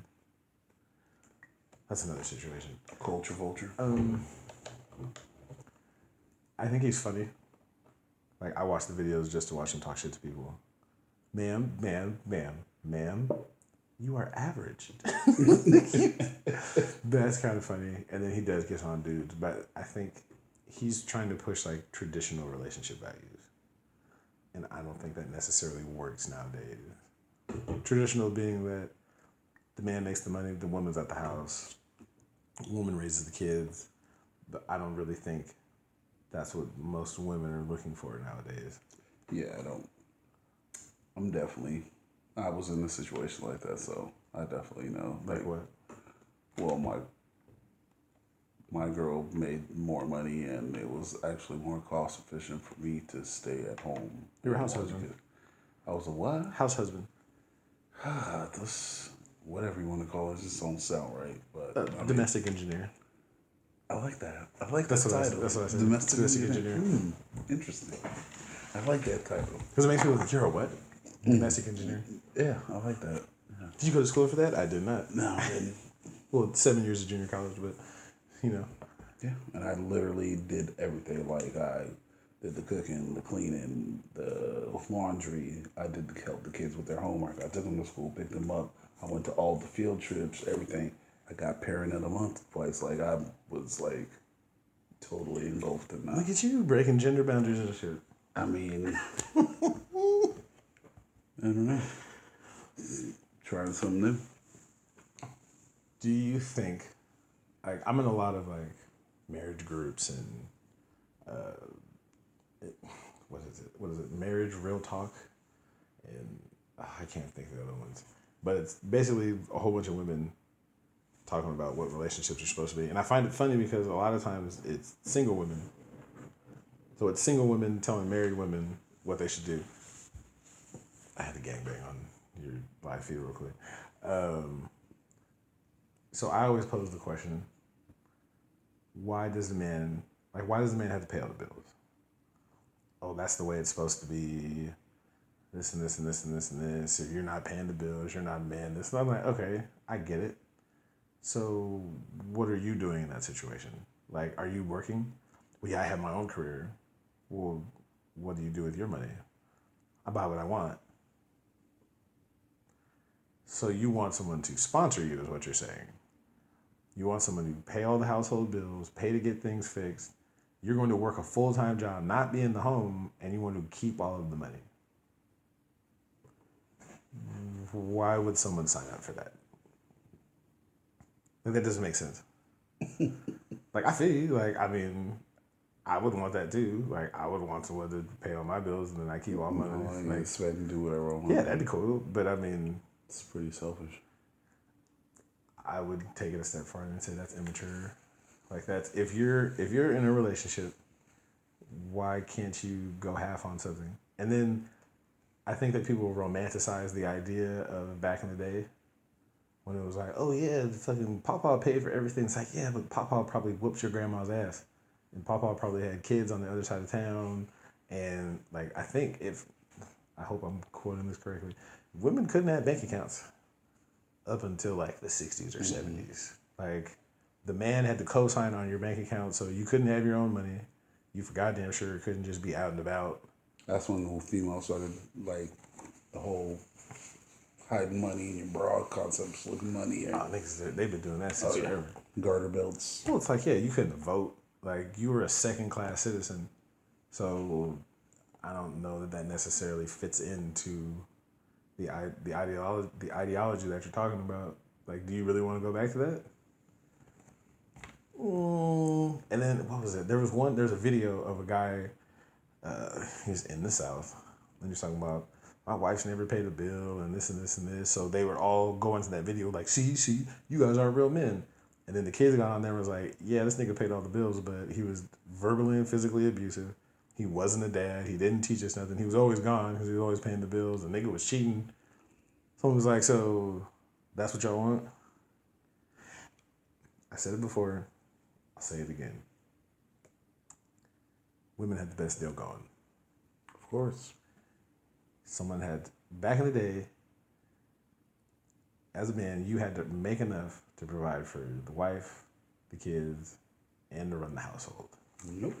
All you had to do was watch them kids. Just get them till they're about 6 or 7, so they're in school. And then they do everything on their own. Yep. You just sit at the house and kick it. Wash a load of laundry, hit the vacuum a little bit, and do what? And do nothing. All you gotta do is make a little dinner. Now again, that's not to say that people didn't take advantage, that people weren't abusive and shit. But, I mean, damn. Like, you wanted to come to the workforce is fucked up. Like, working for people is not the move. Nope. If I had my choice, I would rather change diapers than clock in from 9 to 5. What was the title again? Domestic engineer? Yes, domestic engineer. 7 years at junior college to get that. So I like his advice because it's funny, but I don't feel like it really relates. Because even the women are saying, like, oh, I want a guy that makes 6 figures and is 6 foot. And it's like, everyone wants that. Like, that's Future. Like, everyone wants the guy that looks like Future, but the reality is most guys look like Russell Wilson. Minus the muscles. Minus the muscles. You've got that 5'8", 5'7" dude that's not in shape, that wears the Nike 1000s, but he's gonna make whatever type of money. He's gonna work in the factory, but he's gonna be an honest, hardworking dude. Or you're gonna want the one that everybody wants. And when you're a man and you know that everyone wants you, then you have your pick. So now you're gonna pick the woman that's just as attractive as you. You're not gonna pick the 36-year-old with 3 kids and food. You're gonna pick the 22-year-old with no kids and a 10 and a half. So it's fun to watch, but I mean, I don't know. It's just not relatable. Would you date single moms? Yep. Well, I know now because you have kids, but I mean, like, back in the day. When you didn't have kids, would you date a single mom? I'm not gonna lie, that 85% of the women I dated in my life, they were all mothers. Why? I mean, just because I always like women that were mature. I don't like younger chicks. You like old bros? I wouldn't say old. I like them seasoned. Like, you like them with their AARP card? Like when I was 20 years old, when we lived off of Bruceville, my brother's best friend had this mom. She was like 40 and I was 20, and she kind of seduced me. Don't say it. Yeah. You can't seduce a girl, nigga. You let it happen. Of course, definitely. But but ever since then, it was just like, I want a woman. I don't want no kid. You know what I'm saying? I don't want no young, immature. I want a woman. You know what I'm saying? My ex was 9 years older than me. You about what, 50? She's 49. No, I said, how old are you? I'm 40. What? Black no crack? So, I used to date old chicks too. I'm not gonna lie. But my reason was a little bit more selfish. Old women get their shit together. Oh, that's what you wanted to. Like you said more seasoned. They're mature. But they got their shit together. And they know what they want. Like, there's no game plan. Yeah. There's no... Old chicks they're not going to be out 11, 12, 1 o'clock in the morning. They're going to be in the house. Once that bonnet's on, and that house coat's on, it's wrap. We're in there watching TiVo. She's going to cook in the morning. Like, it's going to be some real deal shit. Like, it's not going to be, oh, you want a fucking Hot Pocket? It's something from scratch. Yep. Yeah, that's what's up. So it's like, well... Damn. Well, it's long enough. I'm not going to get caught. No, I'm talking about this chick house. This older lady. And, no, I can't tell that story. I'll tell you that story later. It was a good one. Okay. Yeah, it was the white BMW. Just remember that. It was a good one. I used to date single moms, but for a different reason. Because they always had food in the house. That's for sure. My first rap album, you know what it was called? What? Fruit Snacks and Juice Packs. What rap album? Yeah, my first album, Fruit Snacks and Juice Bags. Because I only dated, well, I didn't only date, but most of the girls I dated up to that point, like, had kids. And most of them had wig. So, I mean... Food stamp, ABT, a wig. Hey, for $40, you were the king. Like, bro, I'll pay your rent right now. What you need? Oh, yeah, because they're on the second anyway. $40. I got that. Here you go. That. Again, I'm not proud of this. I used to pick up chicks at the welfare office. Like, we go there, do our little stuff. You see... Wow. What? I don't know. That's a first. Really? Hell yeah. At the welfare office? Oh, yeah. What is, dog, if you drive up to the welfare office, you're doing better than half the dudes there. Facts. You pull up in a car that's got air conditioning? Facts. In Sacramento summer? Oh, man, girl, that's cold-blooded. Where you need to ride to? I'll shoot you. Oh, you got your girl's car? Oh, no, that's my car. What? You got a car? Where are you trying to go? So, not my proudest moments. But, I mean, you got to get in where you fit in. But no, it was, they always had food. And I knew that they couldn't just be out. Like, you're going to be in the house after about 8, 9 o'clock. You got kids. Where are you going to go? That was where I found out about, what's that shit called? Yeah, what is this? What's that? Child action. You know, child action. I would get paid to babysit their kids. From the state? Mm-hmm. So, like, let's say that you're on welfare and you work a full-time job. You need somebody to babysit your kid, but you can't afford, like, daycare. So I would have to go in, take a class, and then I would babysit your kid during the day, and I would get paid by the state. But you were already there. Alrighty then. Shout out to beating the system. Was it? Well, it's not. No. The system destroyed the family system. Oh, well, that's facts. That's... It was a hot take. The women's sexual revolution was, in my personal opinion, I don't know, was a ploy by the government to destroy the family. I agree. Let me explain. So, the 60s, I gotta write it down because I gotta think about it. So the 60s, right? Cultural revolution. Like 40s and 50s were when America was great. That was when the dominant society in society could be society. Black people were here, they were there, whatever. 60s people started talking about these things about like civil rights and stuff. And we want to be equal and we want to blah, blah, blah, blah, blah. So let's see. I can't remember the order. I think it was Kennedy, Malcolm, Robert, Martin. That was the order they got assassinated. Like 62, 63, 65, 66, something like that. So that stopped the Cultural Revolution. So then the 70s came and it was free love, free drugs. Hippies. So it was black people in the 60s, well, up until the 60s, 70s, had the highest rate of marriage. Like, black people who had kids, they were married. Like, there was no kids out of wedlock. That just didn't happen. The 70s come. Free sex, free drugs, whatever. You can sleep with whoever. You can do what you want to. Burn your bras. I'm going to get out of the house. I agree with that. Like, that's cool. Like, women should get to have your little bank accounts and get out of the house and be treated as equals. That's what's up. But then at the same time, this guy, Lyndon Baines Johnson, created this thing called welfare. And basically what it said was, if you have a child out of wedlock, the government will subsidize your living. So we'll create these things called projects. Well, they didn't call them projects, but they called them, well, yeah, they did call them projects, housing projects. So you can live in the housing project and the government will subsidize your lifestyle. We'll give you food, money, whatever, on one condition. Do you know what the one condition was? To live there. Well, obviously you're living there, but there was one condition. So if you're a single mother and you have kids, we'll give you money, we'll give you a place to stay, but there's one thing you cannot do. if you want this money. Have a father in the house. Bam. So what does that do?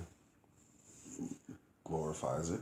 That now incentivizes women to have kids and not have a man there. Because as long as I pop these kids out, the government's going to continue to give me money. Now I can run the household. Now my baby daddy is Uncle Sam. So now that I don't need no man, I can do this. Whoop-de-whoop-de-whoop. It's all making sense now. Very sad. So now then you go to the 80s. That's when drugs start happening. You go to the 90s. Now you have computers. Now in the 2000s, now you have a generation of kids that were raised by their mother. That's why, 70% of the kids now are born into wedlock? To unwed parents. And you wonder why you little motherfuckers are crazy. I'm not saying it's right. I'm just saying that's what happened. It's crazy. Especially because it's like, because I knew, like, I thought it was a joke. My dad would tell me about, like, oh yeah, there's people in housing projects, whatever. But, like, you could not have, like, men's clothes in the house. Like, they would come through the projects and be like, oh, we found a man's suit in here, so, like, you can't be in here. Like, we're going to kick you out. Or we found, like, some shoes. And it's like, damn. Like, what are you really trying to do? Why would you say you don't want men in the house unless you're actively trying to make something bad happen? But I mean, that's how you get the futures who now feel like I don't have to be responsible. Like, oh, it was her and blah, blah, blah, blah, blah. It's like, I don't know. It's pretty sad. Is it? It is. So where does personal responsibility come into that? Well, I mean, obviously it falls on you because you control it. You're strong. So, I mean, can't blame it on nobody but yourself. I mean, no man should ever get mad at the baby mama who he chose to shoot the club up with. I mean, it was his decision. He should have known her. It takes two, baby. You should have known who you were sticking it in. It takes two, baby. You. I asked that because I'm trying to get on with the Republican Party. I'm trying to get on right now. Trying to get my hustle on. Trying to get my Candace Owens on right now. Okay. So apparently, because I write all this Trump stuff on like my Facebook, I write all these Trump jokes. Facebook thinks I'm a Republican, so they keep sending me all these like Republican videos. So when I go to like, oh, videos to watch, it's bing, bing, bing, Republican. They say a lot of stuff that makes sense. Not gonna lie. Not gonna lie. Some of it's horseshit, but some of it makes sense. When they try to front, they're not racist. It's like when they say stuff like, "Oh, white privilege isn't real," or systemic racism is like, pump your brakes, my nigga. And they try to say like, "Well, Jay-Z is rich." Like, yeah, but the exception isn't the rule. But Definitely not. One of the videos I watched today, they were talking about like it was I can't think of her name, Caitlyn Bennett. That's her name. Short, blonde-haired chick. You know who that is? Mm-hmm. For real? I mean, I'm on social media about it. What? Okay, shout out to you. Have you seen the black dude she has with her? Mm. Joel Patrick or something? Mm. He's funny as a motherfucker. I think she had this dude one time on the show. He had a shirt that said, this shirt is 100% cotton. I know because I picked it. I thought it was hysterical. Apparently people thought it wasn't too funny. I was like, it's dark humor. I mean, it's not for everybody. That is actually hilarious, to be honest. I mean, that's hella creative too. Like, it was a bit risky. Like, risky? Yeah. But that's one of those, like, if you're going to tell a racist joke, like, it better be funny as fuck. Pretty much. That was pretty funny, too. But she was talking about, like, abortion rights and all that. And they were at the colleges and whoop, whoop, whoop. And this girl said something really kind of strange.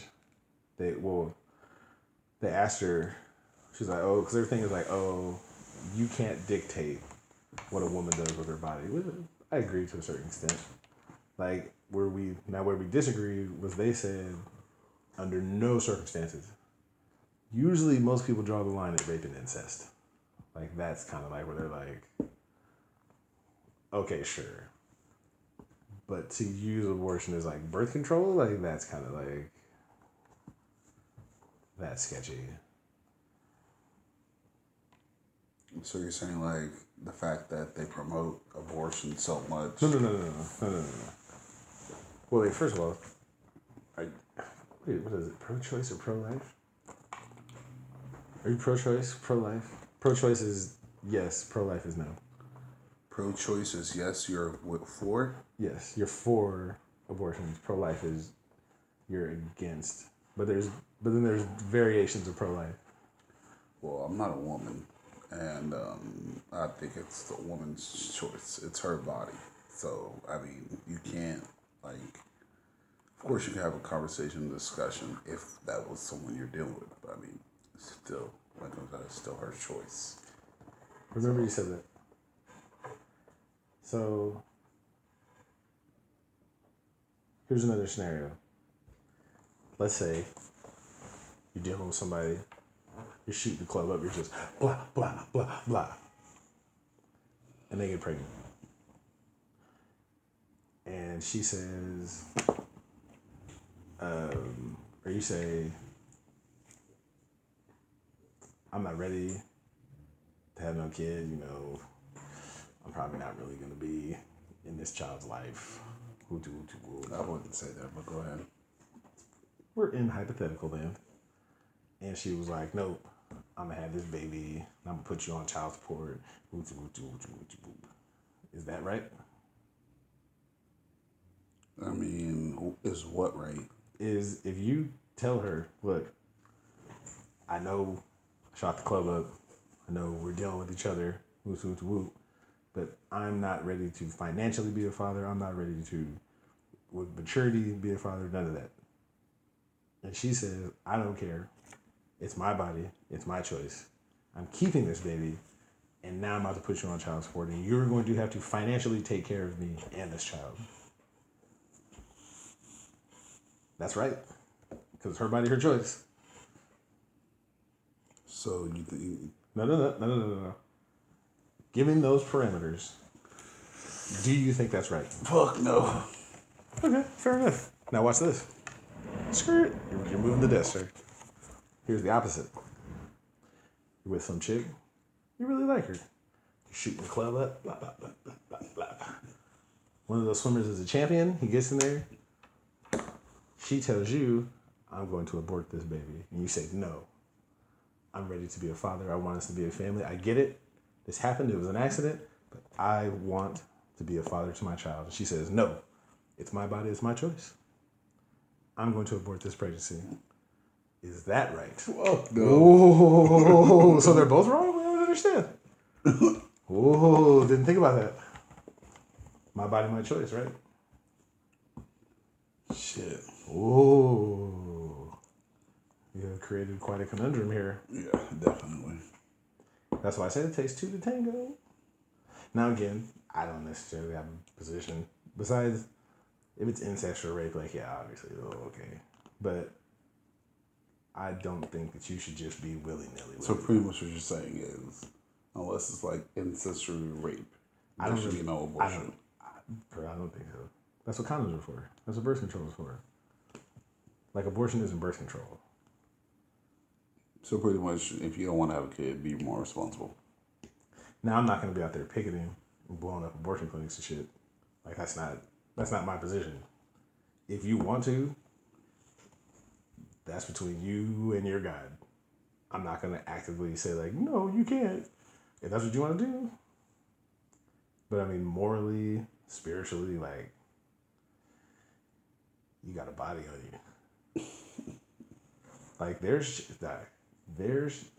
well, I mean, that's the worst case scenario. But there's a doctor saying that this chick had, like, 22 abortions. What? I'm like, at this point, like, your uterus is just a graveyard. Is that even possible? I mean, like, I don't know how she's getting pregnant at this point. Like, how? That doesn't make no sense. Not 22. Sorry. Anything more than, I mean, I know some chicks that got, like, more than 5, 6. I had a girl get one. So you're a, what do you call them? You're an accessory to murder, huh? Honestly, I'm not even sure if I believe her. It was a weird scenario. This was when I was in Georgia. It was a girl out. It was a girl. You got hit. It was, You got hit with the oopty. I was with her for like 6 years. I even tried to get her pregnant, and then like You tried to? I wanted to be with her. I was in love. And then Respect we it. broke up, and then How did that work out? but she never got pregnant. But then like when we broke up, I did my thing. She went her thing, and then I was in another relationship. Here we go. That's when she wanted me again. But before I got this other relationship, I pretty much helped her move, and she was just like, "Want to give it one last go?" And I used a condom, so I was just like, it didn't break or nothing. So I was like, this don't make no sense. So then she hits me up talking about she's pregnant. I'm like, that don't make no sense. I got a girl. And I was just like, well, shit. She can't be pregnant because you're in a relationship? No, I'm just saying, like, this ain't gonna work. no, I met the woman I loved. Just the fact that she came at me like that. So, what happened is, she was like, she was like, pretty much, I was like, okay, I'm gonna pay for it. We're gonna get it. As we're on the way, and this is the crazy part, she had a daughter, but apparently they said that she wasn't gonna be able to have kids again. So she was like, having all of a sudden on the way there, she was like, I don't want to do this anymore. I was like, you better fucking do this shit. I was like, this has to happen. I was like, we just talked about that. So I didn't go with her, and then apparently she like left like the receipts or something like that, like as she got it done. But this is what She got the receipt from somebody else? I don't know. This is where it got weird. When she told me, she got that we were talking, she said that while she was supposedly pregnant with my baby, she fucked her baby daddy's best friend. Yeah. Okay, 6 degrees of separation, all right. And then on top of it, she said, as soon as he put it in, she started crying, like, because she felt bad, right? But then after she had the abortion, she fucked him again. So I'm kind of like... She's in the clear morally. She's like, ugh. I don't know. I could say her name too, but no, she's married now. She has no kids. You can't do that. She lost all this weight, and she's like doing her good and all this stuff, so... No, I like the weight. I'm just saying, she just got hella skinny, like, you know what I'm saying? But where's she from? She's from Kansas City. Oh, wow. Well, you know who it is now. I was gonna say Atlanta. I was like, you might want to check on her. She might have the package. Man, that shit ain't even real. Come on, stop it. The package? Are you talking about the Rona? No, that's pretend. What do you mean the package? You didn't watch Trapped in the Closet? No, what's that? You've never watched Trapped in the Closet with R. Kelly? I don't think. 7 You o'clock talking in about the that morning skit? in the You rain? talking about the little skit thing? Yeah. It's been a long time since I've seen that shit. Watch it again. That's another one where I cried. What's the package? Package is AIDS.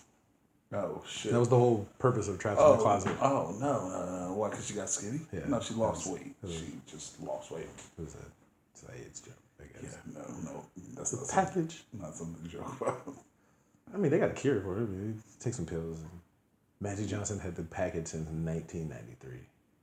I found a VHS tape at my parents' house of Magic Johnson's first game back.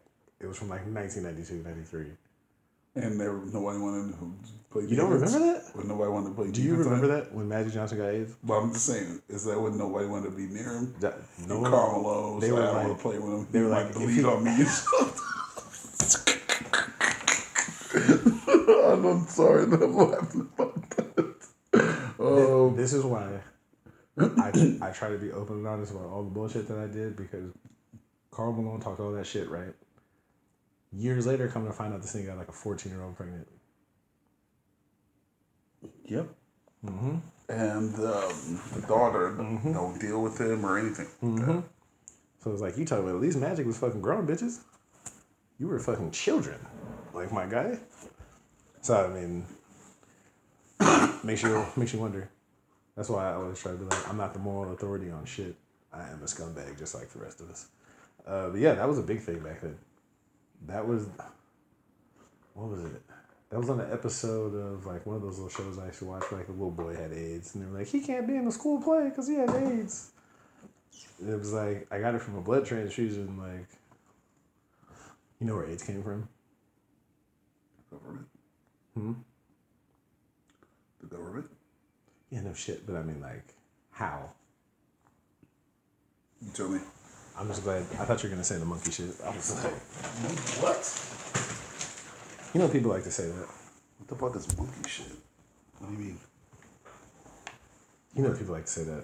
No. AIDS came from somebody fucking monkey. Something. What? You never heard that? Hell. What? No. Where have you been at? I must be under a rock. The public school system was a beast back in the day. Jesus Christ. That was the thing. Shit. That sounds gross. No, fucking having sex with a monkey. That was the thing. Gross. Was that like it came from Africa because African people were out there fucking monkeys and shit. That's terrible. Okay, we'll do the abbreviated version. You know what polio is? You've heard of it? So there was a scientist. Shout out to my nigga Jonas Salk. He came up with the cure for polio. I read. So Jonas Salk came up with the cure for polio. And then he sold it. How much do you think he sold it for? Did he sell it for like $1 million? A bill. A gazillion? What is that? I'll say billion. So here, I'll give you 4 options. We'll say option number A, he sold it for $1 billion. Option B, he sold it for $1 million. C, he sold it market value. D, he sold it for $1. Which one do you think? Okay. I said B before, but the fact that I'm looking at all your options, I have a feeling that it's $1. Absolutely not. Okay. He patented it and gave it away. For free? He said, and I quote, well, I'm paraphrasing here, he said, how can I sell the cure to a deadly disease that is killing all these people? Again, facts. So part of the polio vaccine was you needed the liver from like a chimpanzee. And that was part of the thing that you used to make the cure. But the problem was chimpanzees are expensive.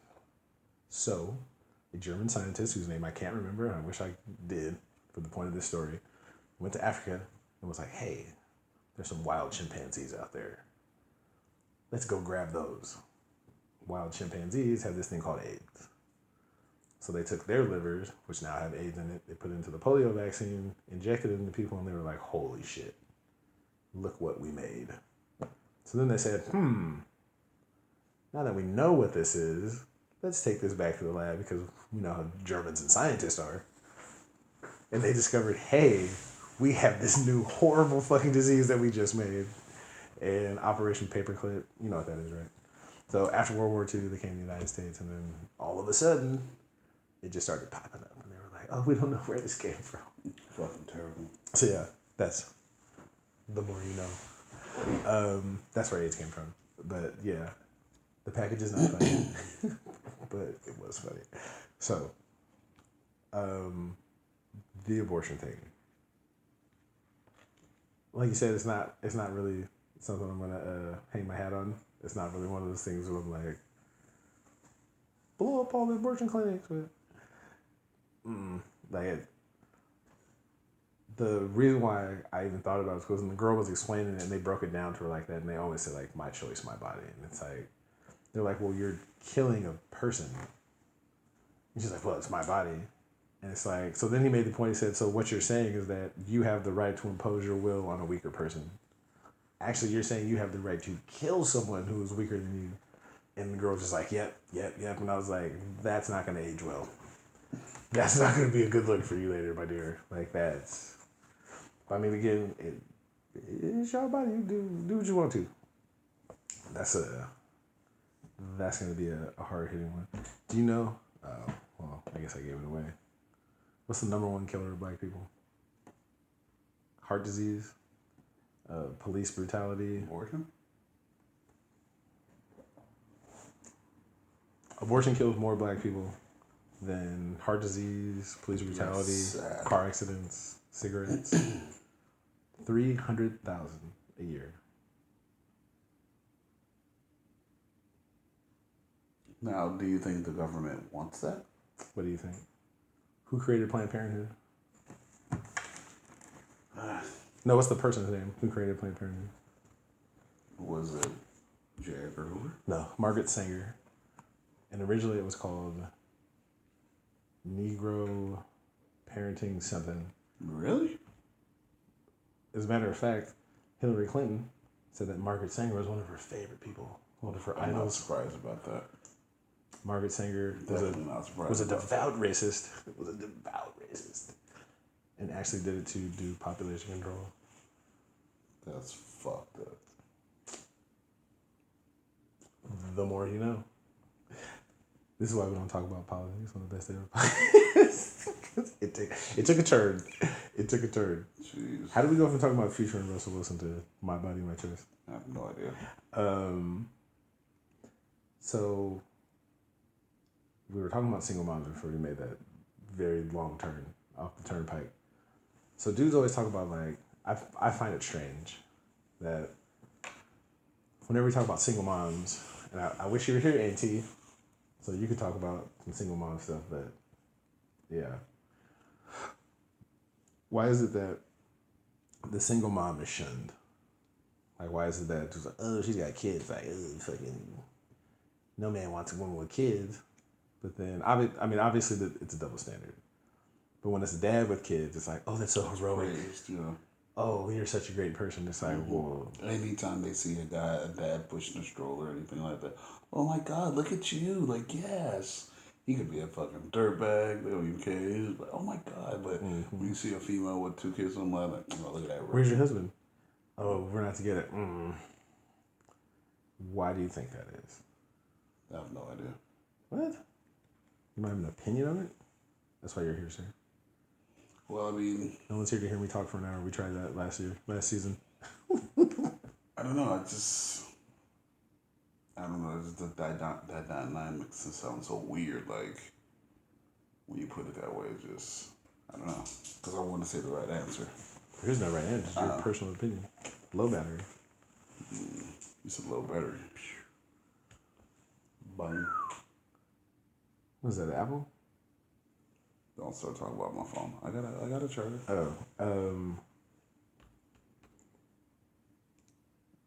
I would say, because again, it's the whole you got to marry a virgin. The whole women's value are attached to their sexuality, how attractive they are, if they can have kids, like what kind of mom they are. So if a man chooses to leave, you had to be a piece of shit, right? It couldn't have been because the dude was a piece of shit. Or even if you were fucking dude, you made some bad choices with your pussy. Like, if you left it, like, that's what I don't understand. It's like, so you want the woman to stay in a bad situation for the sake of saying they were married? Like, so let's say you fucked some dude from the club, or you fucked Future.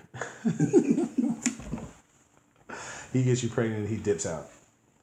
So now, does that make you a bad person? Like, yeah, you made a bad decision. You fucked the wrong person, but I made you. Now you have the scarlet letter. And now you're shunned by society because you were a little loose with the loving. It's Dan Quayle's fault. Remember Dan Quayle? Dan Quayle. Vice President. Remember Murphy Brown? White Lady. The show. The TV show. Mm-hmm. So Murphy Brown was a single mother. And Dan Quayle was like, this will be the end of society because you're telling women that it's okay to be a single mom.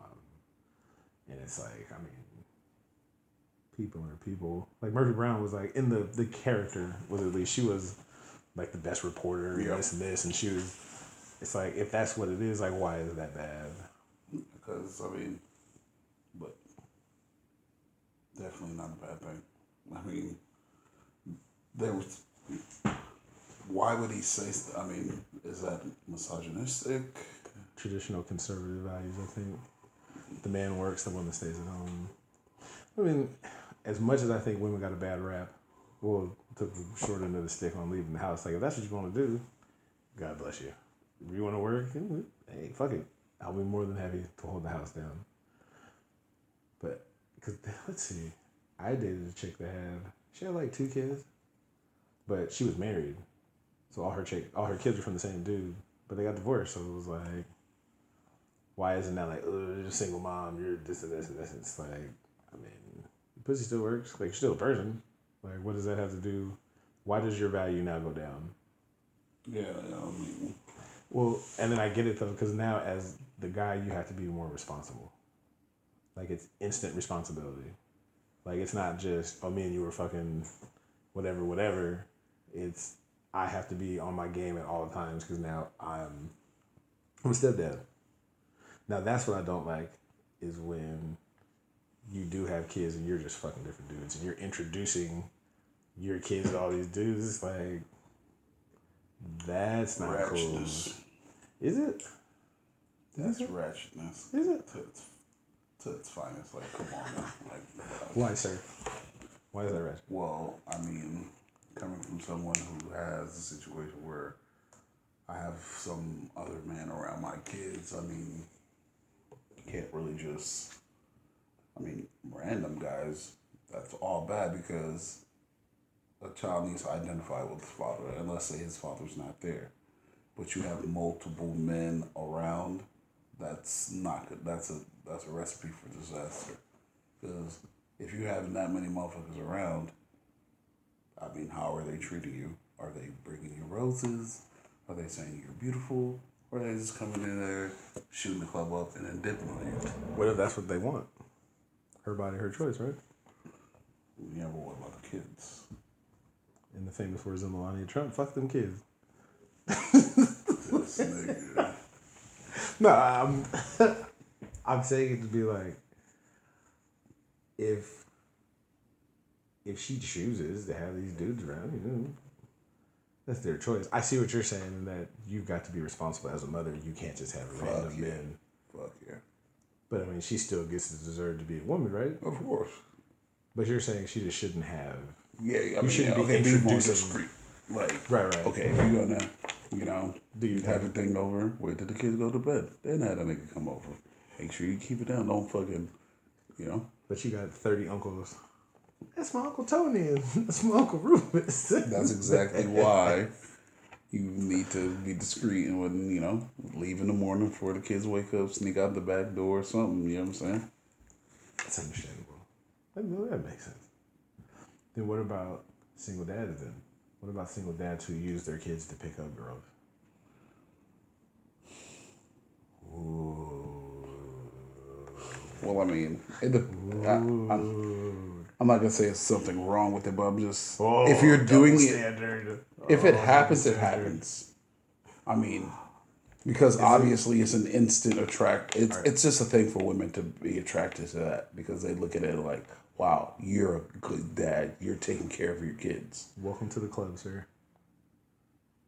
The Happy Hypocrite Club. You just said it's hella ratchet when girls have hella dudes over. But then when I said, so what happened when the dude uses this? Oh, yeah, hey, fucking, you got to knock these holes down. Oh, sir, welcome to the club. Welcome to the club.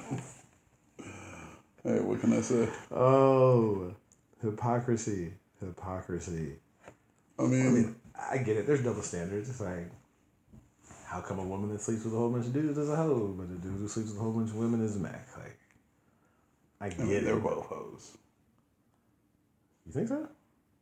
If he's sticking this thing in a whole bunch of females, I mean, it's the same thing. Are you sure? Positive. Why? Because he has something that goes in and comes out, and she just has something that takes in. I mean... Oh, that was my favorite one. The key analogy. You heard that one? Men are like keys, women are like doors. So a woman is a door, a man is a key. If any key can open your lock, then that's not much of a door. But if one key can open multiple doors, then that's a hell of a key. Skeleton key. It's not my analogy, but I mean, I get it. Yeah, you have to think about that one. Definitely. But, definitely a double standard, that's for sure. But, I mean... Well, we know because you just... But why is it a double standard, though? Why do we frown upon women that's been with a bunch of dudes, even though we've probably slain more females than they've Fuck dudes. First of all, speak for yourself, sir. I was a virgin when I got married. Because it's elbows real quick. It's the woman has to be the virgin and virtuous and woo. Man, a guy can be whatever he wants. Because that's what society has brainwashed us with. Not even brainwashed, but like I get it. Like a lot of bullshit comes with sex, mentally, physically, emotionally. Like, and you're going off of old standards. You're going off of some book from 2,000 years ago.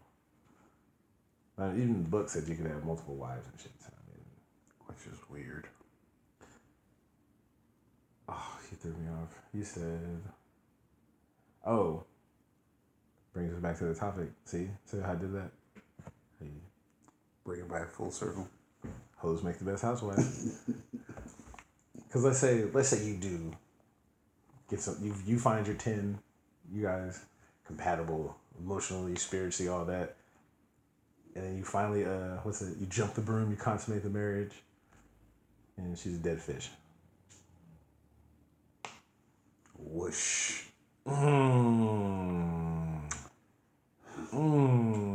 Wise man told me a long time ago. You can't buy a car without a test drive. Makes sense. And I would think it would go both ways, right? Because then what happens if it's the other way? What happens if you get the wife that you always wanted, and then your dick is trash? Same thing for her? Then all of a sudden she might start to wander. So I mean, that's what I mean when I say, and it goes both ways. I don't mean hoes as in women. Hoes could be guys. Like, I know some hoes that are guys. Definitely. It's like, do you want... I say that because I've seen it happen before. Girls that a little loose with the loving. Well, you know her. The specific person that I'm talking about. You know who they are. So, white BMW. Don't say this out loud. So, the girl that I'm talking about, don't say it out loud. No. No. So. Wait a minute. No, because you're going to give it away. Older or younger? You're going to give it away. So, the person that I'm talking about. I can't with the person I'm talking about was in the streets tough. No way. Tough. No way. I used to see her at the club all the time, hopping in and out of different whips. She was with all the features. No way. All the features. The younger one? I'm not going to tell you. Why? Come on. You want me to tell you who it is right now? No. You want me to air somebody's personal business out? No, not them. No, that's family. No. Again, you're talking too much. So, again, like I said, it's not my business. Do what you do. God bless you. You can work your box how you want to. She ended up finding this dude, that good dude. Job, didn't drink, never arrested, solid dude. He knew what her situation was before him. Still wifed her. Gave him all the kids he wanted. Happily married right now. Taking all the little pictures that you want, all the little Easter pictures and fall pictures and Christmas pictures.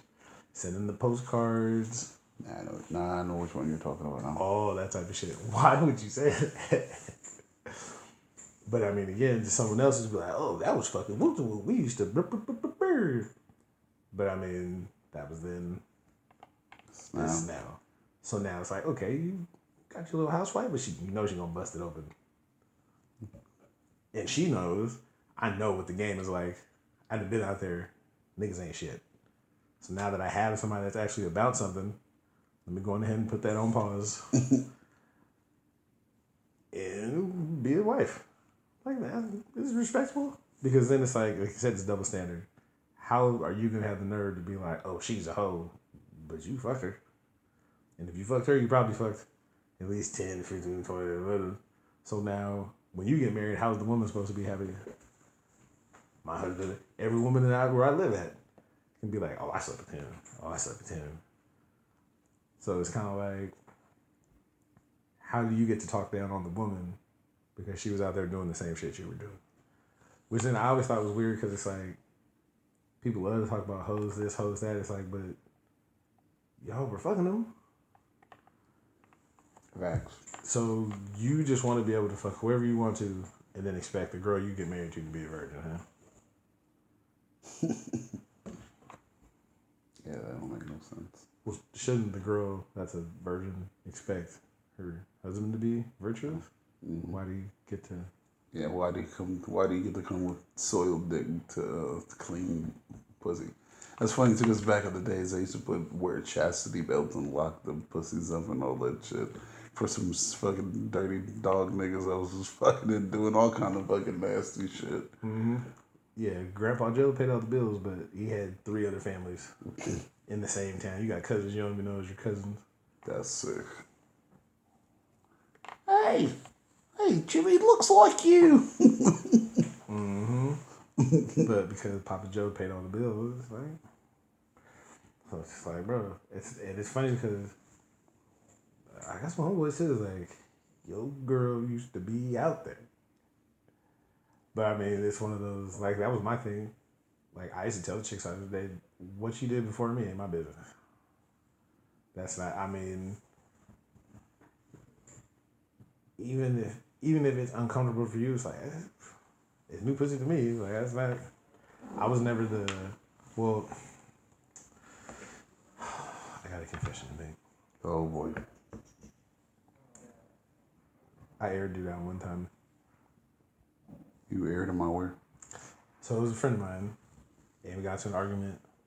We started talking about my old ass Jordans. The ones you wore for 7 years? Yeah. So he was getting on them. I didn't really have any comebacks. He was firing my shit up because they were fucking running. What are those? They weren't even one of those. They were like, why is your shit leaning? You look like it is 12:02. I just had no comebacks for him. So I just had to hit below the belt, and I was like, so my shoes might be leaning, but what does my dick taste like? Oh. Yeah, I know. Yeah, I know. Oh, that's yeah, I know. Fucked up. I know. It was a girl? Oh. That's all I had. I didn't have anything left. I didn't have any jokes left. I didn't have nothing fun left. I just had to go scorched earth. And it was just like, fuck it. What did he say? What do you say in that situation? You shut the fuck up and you leave. Like, when what was that? Did you talk to him after that? No, we haven't talked in years. That was the last time I talked to him. Like, I would see him out and about and he'd be like, hey, what's up? But it was like awkward. I mean, it was scorched earth. Like, what, there's no coming back from that. Especially if you're together right now. It's like, oh, he's still with her? Not right now, but I mean, when you saw them a couple times. No, but I mean, just like in the moment, like I'm flaming you up, and then you just come over the top with the Nagasaki, and you just yikes. It was just like, what do you call them? Oh, you better get that charger, Woody. What's that, 10? What time is it? No, I said, is it 10%? Oh, now it's at 10%. Yeah. If I had the charger somewhere, I got the charger right here. How are you going to get it in there? I'm just going to end that TikTok over there. All right. Don't forget to follow me, Tru Sav 52 on TikTok. Yeah, that one I felt bad about. Party foul. That was him throwing the phone down. Oh wow, I fucked up. Oh, but yeah, that was a dirtbag move. I felt bad about that one. Dang. Say I didn't even realize what time it is. It's 8 o'clock. Is it? Yeah. No, this is the Up All Night show. You didn't know? This is the best ever podcast. We talk shit and swallow spit. Only 94 viewers. So you know that we're still like recording right now while you're over here checking your stats. I am. You got 94 bodies. Anyway. Actually, 114. So you got what? 114 views. I thought you said you fucked 114 people. I was like, how many bodies? Whoa. I was like, first of all, how did you keep count? No. And how are you still standing? Who counts how many bodies they have? Most normal people. No. What's your body count? I don't know. You counted. I mean, it wasn't that many. It was 7. Oh, no. What? Really? No. What? Yeah, I can't. Bro, I worked in a strip club in Atlanta for 10 years. Really, bro. You sure you don't got the package? I'm pretty sure I got a package. I've been tested multiple times, trust me. But, yeah. Okay. If I had to guess... This is... Shit. Wow. This is the first year of the Best Ever podcast. We're going to hear... Well, I mean, the last 10 years of my life, I've been in relationships, so... Don't try to clean it up now. I'm not cleaning it up. I'm just saying I would have to go on my database. Are we saying more than 20? Definitely. More than 40? Nah. I'm probably like... More than 30? It's probably like maybe that's not 30. Bad. I thought you were going to say that's not bad. 30's not that bad? That's not bad. I think it was more. It's like 40. Anything under 50. You're tripping. Okay, I'll take it. Like 45. Nelly used to be on Casual Encounters on Craigslist. No way, stop it. Are you kidding me? You're kidding me, right? Does his face look like I'm kidding? Oh, wait, hold on. I can't see it. Hold on. Boop. Okay, so, wait a minute. Casual Encounters on Craigslist. And then just meeting up and smashing. Ew. How many does he have? Hundreds. For real, how many does he have? Hundreds. How many does he actually have? He cannot have hundreds, dude. He can't. What do you mean hundreds? 200? What do you mean? It's got to be in the neighborhood, and that was actual birthed. What are you talking about, kids? Yeah. How many did he have? I think 2 or 3. Okay. I thought. But you wait. You're saying he's in the hundreds? Easy. Sure, he ain't got that package. Oh, he's gotten burned a couple times. He didn't have to take some penicillin. Ew. Like, you're fucking chicks on Craigslist raw. What do you think is gonna happen? That's disgusting. Yo, we gotta do better. Like, we gotta do better. He used to fuck hookers raw. What? That's disgusting. But, so hold on. We're gonna tell this and then we're gonna get out of here. We gotta do we gotta do the outro. So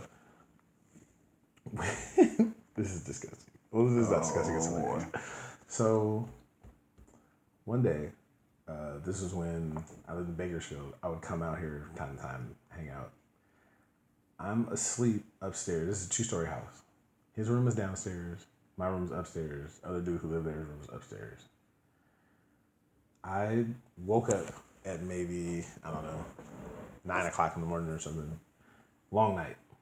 We're drinking, smoking, doing what single people do. The other guy that lives there was like, hey, you don't got to sleep on the couch. Like, why you sleep on the couch? Like, go upstairs. I'm like, all right. Go upstairs. 20 minutes goes by. I hear a knock on the door. I'm just like, oh, it must be his girl or something. All of a sudden, I just hear, like, commotion. So I'm like, what the fuck? Like, what's going on? See, like, is she dropping shit? So I come upstairs, or I go downstairs just in time to see his girlfriend leaving. And I'm like, what just happened? And the other guy was like, Nelly just got caught fucking a hooker. Oh, you mean like actual caught by the popos? No, he got caught by his girlfriend. So I'm like, wait, what do you mean? So I go downstairs and I ask him, like, what happened? I went to sleep from the night before. He couldn't go to sleep, so he got on a Backpage. For those of you who don't know what Backpage was a... Is that like Redbook? A low budget version. Redbook was like high class pussy, like $1,000 pussy. Backpage was like 40. Backpage was like Stockton Boulevard, but like It was like when the internet first started, like smartphones first started. So he, the story as he described it, he says he's mid-act His girlfriend walks in. The girl jumps out the window. She goes out the front door. I don't think to chase the girl, but she just goes and she leaves. And I was like, wait, what? Because I was asleep. Like, no one in the house knew. Because then he was like, well, why did you just let her in the house? Why'd you let the girlfriend in the house? Why'd you let her? No one knew what he was doing. We thought he was just in the room asleep. And if she showed up, it was like 9 o'clock in the morning. So, like, she had to have called. She's not just going to show up at 9 o'clock in the morning for no reason. Yeah, she probably been calling him, not answering, ignoring. Like, she knew something was up. And that's only the one that we knew about. Because then we were like, wait a minute. There's an alarm on the front door. So, like, when you open the front door, like, it beeps. Goes, doo-doo. So we're like, how did she even get in here?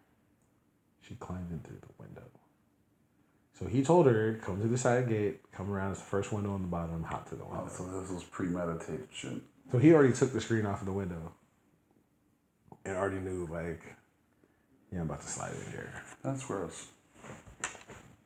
That's why I said this body counts in the hundreds. How do you fuck a hooker with no condom, though? I don't know, ask him, but I wasn't there. Oh, I'm not asking. That's not my thing. Yeah, I'm not asking that, no thanks.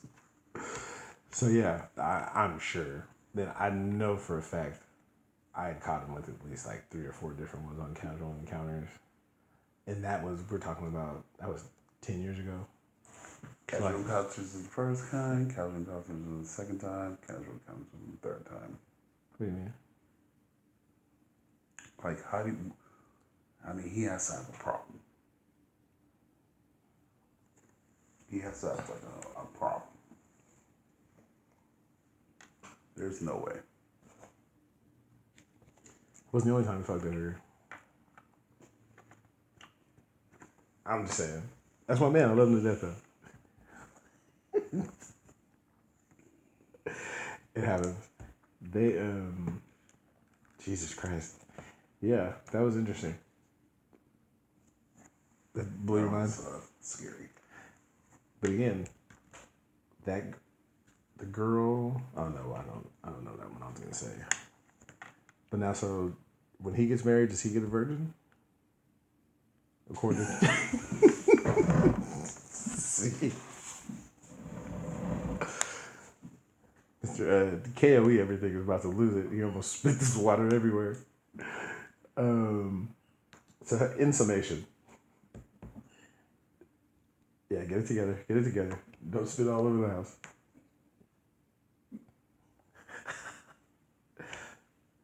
Don't drink some more. You're about to throw it all up. So, sir, do hoes make the best housewives?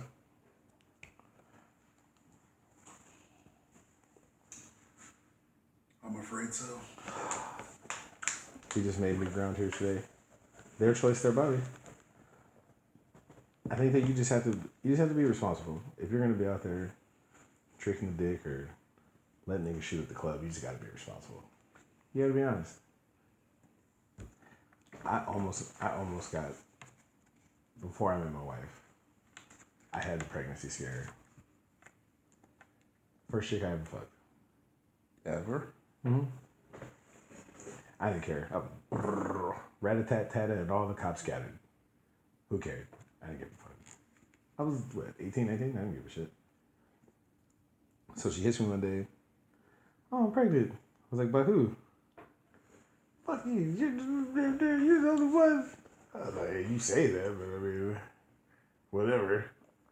So, I was like, well, I mean, I'm not trying to be a dad. Like, this is bullshit. And then she told me the horrible truth. What? She wasn't really pregnant. She just said that? Kill yourself. She wanted to say, you can't She wanted to see. She wanted to see what I was going to say. I wanted to see if you really wanted to be with me. So you thought saying you were pregnant was the best thing to do? You could have just asked. Like, so then she got all mad and was like, I can't believe you. You're a piece of shit. I was like, you lied about being pregnant. You don't play like that. Like, we could have just had a conversation about it. And she had way more bodies than I'd had up to that point. Way more bodies. Like, She was in high school. Cause I was 17 when I graduated, and I think no, I was 18 because it was the year after she graduated. So she had like 20 something bodies in high school. So I was like, yo. That's a couple of choo-choos right there. Oh. So the weird thing was, she was friends with Top 5. Refer back to the old episodes. You know who Top 5 is. A long story. Top 5 was that was the homie. We went to high school together. She used to live in the same apartment as Mac Dre did. She was across the street from the liquor store. Mm-hmm. By the lake in Greenhaven. Now she was a single mom. She was pimping niggas. Off top.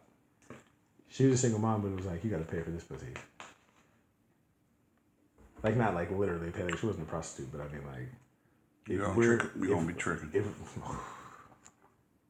She was dating dude, and basically like, he was paying for her daughter to go to private school, and God damn, what kind of pussy is that? hey, that was my nigga. Hey, she was playing no games. So that's what I'm saying. Like, I've seen the single moms do it right, and I've seen the single moms do it wrong. God damn. Mm-hmm. Driving the whip, saying you're paying for the lifestyle. Like, you got to be in the presence of pimping. You got to pay. But yeah, she damn, that was fucked up. Her husband ended up dying too. It was fucked up. He had like a mobile detailing place, and he was driving to Indiana, and the fucking trailer like fell off of the goddamn mountain. Then like a couple of years later, like she had like some kind of surgery, and then she had passed. It was fucked up. Fucked up. Yeah, I know. Yeah, on that note. Yeah. Jesus Christ, I know, right? Segue. So, there's this thing that we started doing called the Lost Cause Project. And this Saturday, did we decide yet? Saturday. Lake Merritt? Show up and show out? So, but I mean, we're going to be closer. You said it's going to be off to the side, kind of, right? We'll figure it out. On the lakeshore side. On the Negro side? You can't use that word. On the lakeshore side. Or no, that's Grand. Why can't I use that word? Grand is the side Why where the can't I use business that is word? Grand is the side where the business You're not is. answering my Lakeshore, question. I'm not going to. The lakeshore side is the other So side. Negro is a bad word now? Yes. Since when? There are people. Is Negro not, it's not identifying with people? It does, but it's a derogatory term. Okay. So if I said the nigga side, that'd be okay? That would be the worst thing you could say. But probably, we'll be located on the Grand Streets, the Grand Avenue side. The Grand Avenue side. Not the Lakeshore side. Not the Lakeshore. You know, because it's the side that doesn't smell like weed. And Hennessy. And gunpowder.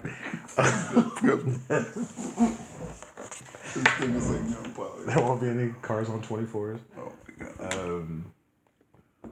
Yeah, what time is it? We gotta go. You got anything you want to promote? What's your social media and stuff so people can follow you?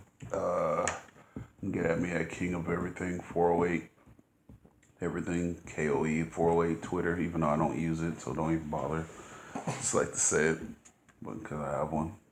You get me on TikTok, King of Everything, THANG. Had to make a new one. I got locked out my old one, so I had to make a new one. It be like that sometimes. Wow. Twitter, Lost Cause Project on Twitter.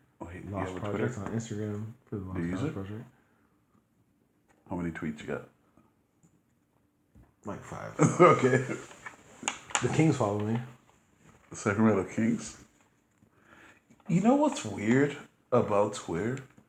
My brother, for some reason, has a whole bunch of celebrities follow him, like Kid and Play, like the light skinned one. Yes, he has a cannabis club now. Like he grows weed, but like it's weird like that. But yeah, he needs help. That's why. Who? Yeah. After he did that Colin Kaepernick thing, like a lot of people turned on him. Oh yeah. He was Sav. Do anything for a check. Oh yeah, Tru Sav clothing on Clothing. IG. Tru Sav clothing. Excuse me. That's how we say it here. That's how you pronounce it? Or That's how Auntie says it. Oh, clothing? Okay. TRUSAVCLOTHING is pronounced Tru Sav clothing. Yeah, we're gonna have to work on that, Auntie. I'm just here. I mean, clothing. I mean, that's how she pronounces it. That's how she makes me pronounce it. It's better than the way she pronounces Mexicans. That's for sure. Yeah, we're still not gonna talk about that. Yeah. Let's see. Instagram TRUSAV52. I think. Oh. Anchor. What's that? Anchor? Oh, I forgot. Best Day Ever podcast at anchor.fm. Spotify, iTunes, wherever you get your podcasts at. So let's see. Oh. How could I forget? We're on the map. April 24th, it's official. Oh, with the city of Oakland? So because we're so fancy, because so many people fuck with us, the city of Oakland, the city of Oakland's going to clean up Mosswood Park. I think it's on Broadway and 40th. It'll be on the corner of Broadway and 40th, right next to Kaiser. We're going to actually be providing all of the food for not only the people in the park and the encampment, but the actual volunteers. So April 24th. I'm going to have to bring that day up a million times from now. April 24th. We're going to be fancy that day. Tru Sav clothing. Hopefully, Mr. Flab and China Mag didn't scare our embroidery lady too much, so we can actually get our stuff mailed out this week. I will be more than happy to make all kinds of videos about when that finally happens. Let's see. Anything else? Are you sure? All your stuff. That's it? Daddy daycare. Oh, so in case somebody told y'all, I love you. I wish the best for you and only you. Auntie fucks us up at the end every week. So like, how did she do that? So I have like a close, like I say like a certain thing, and then she kind of just takes over.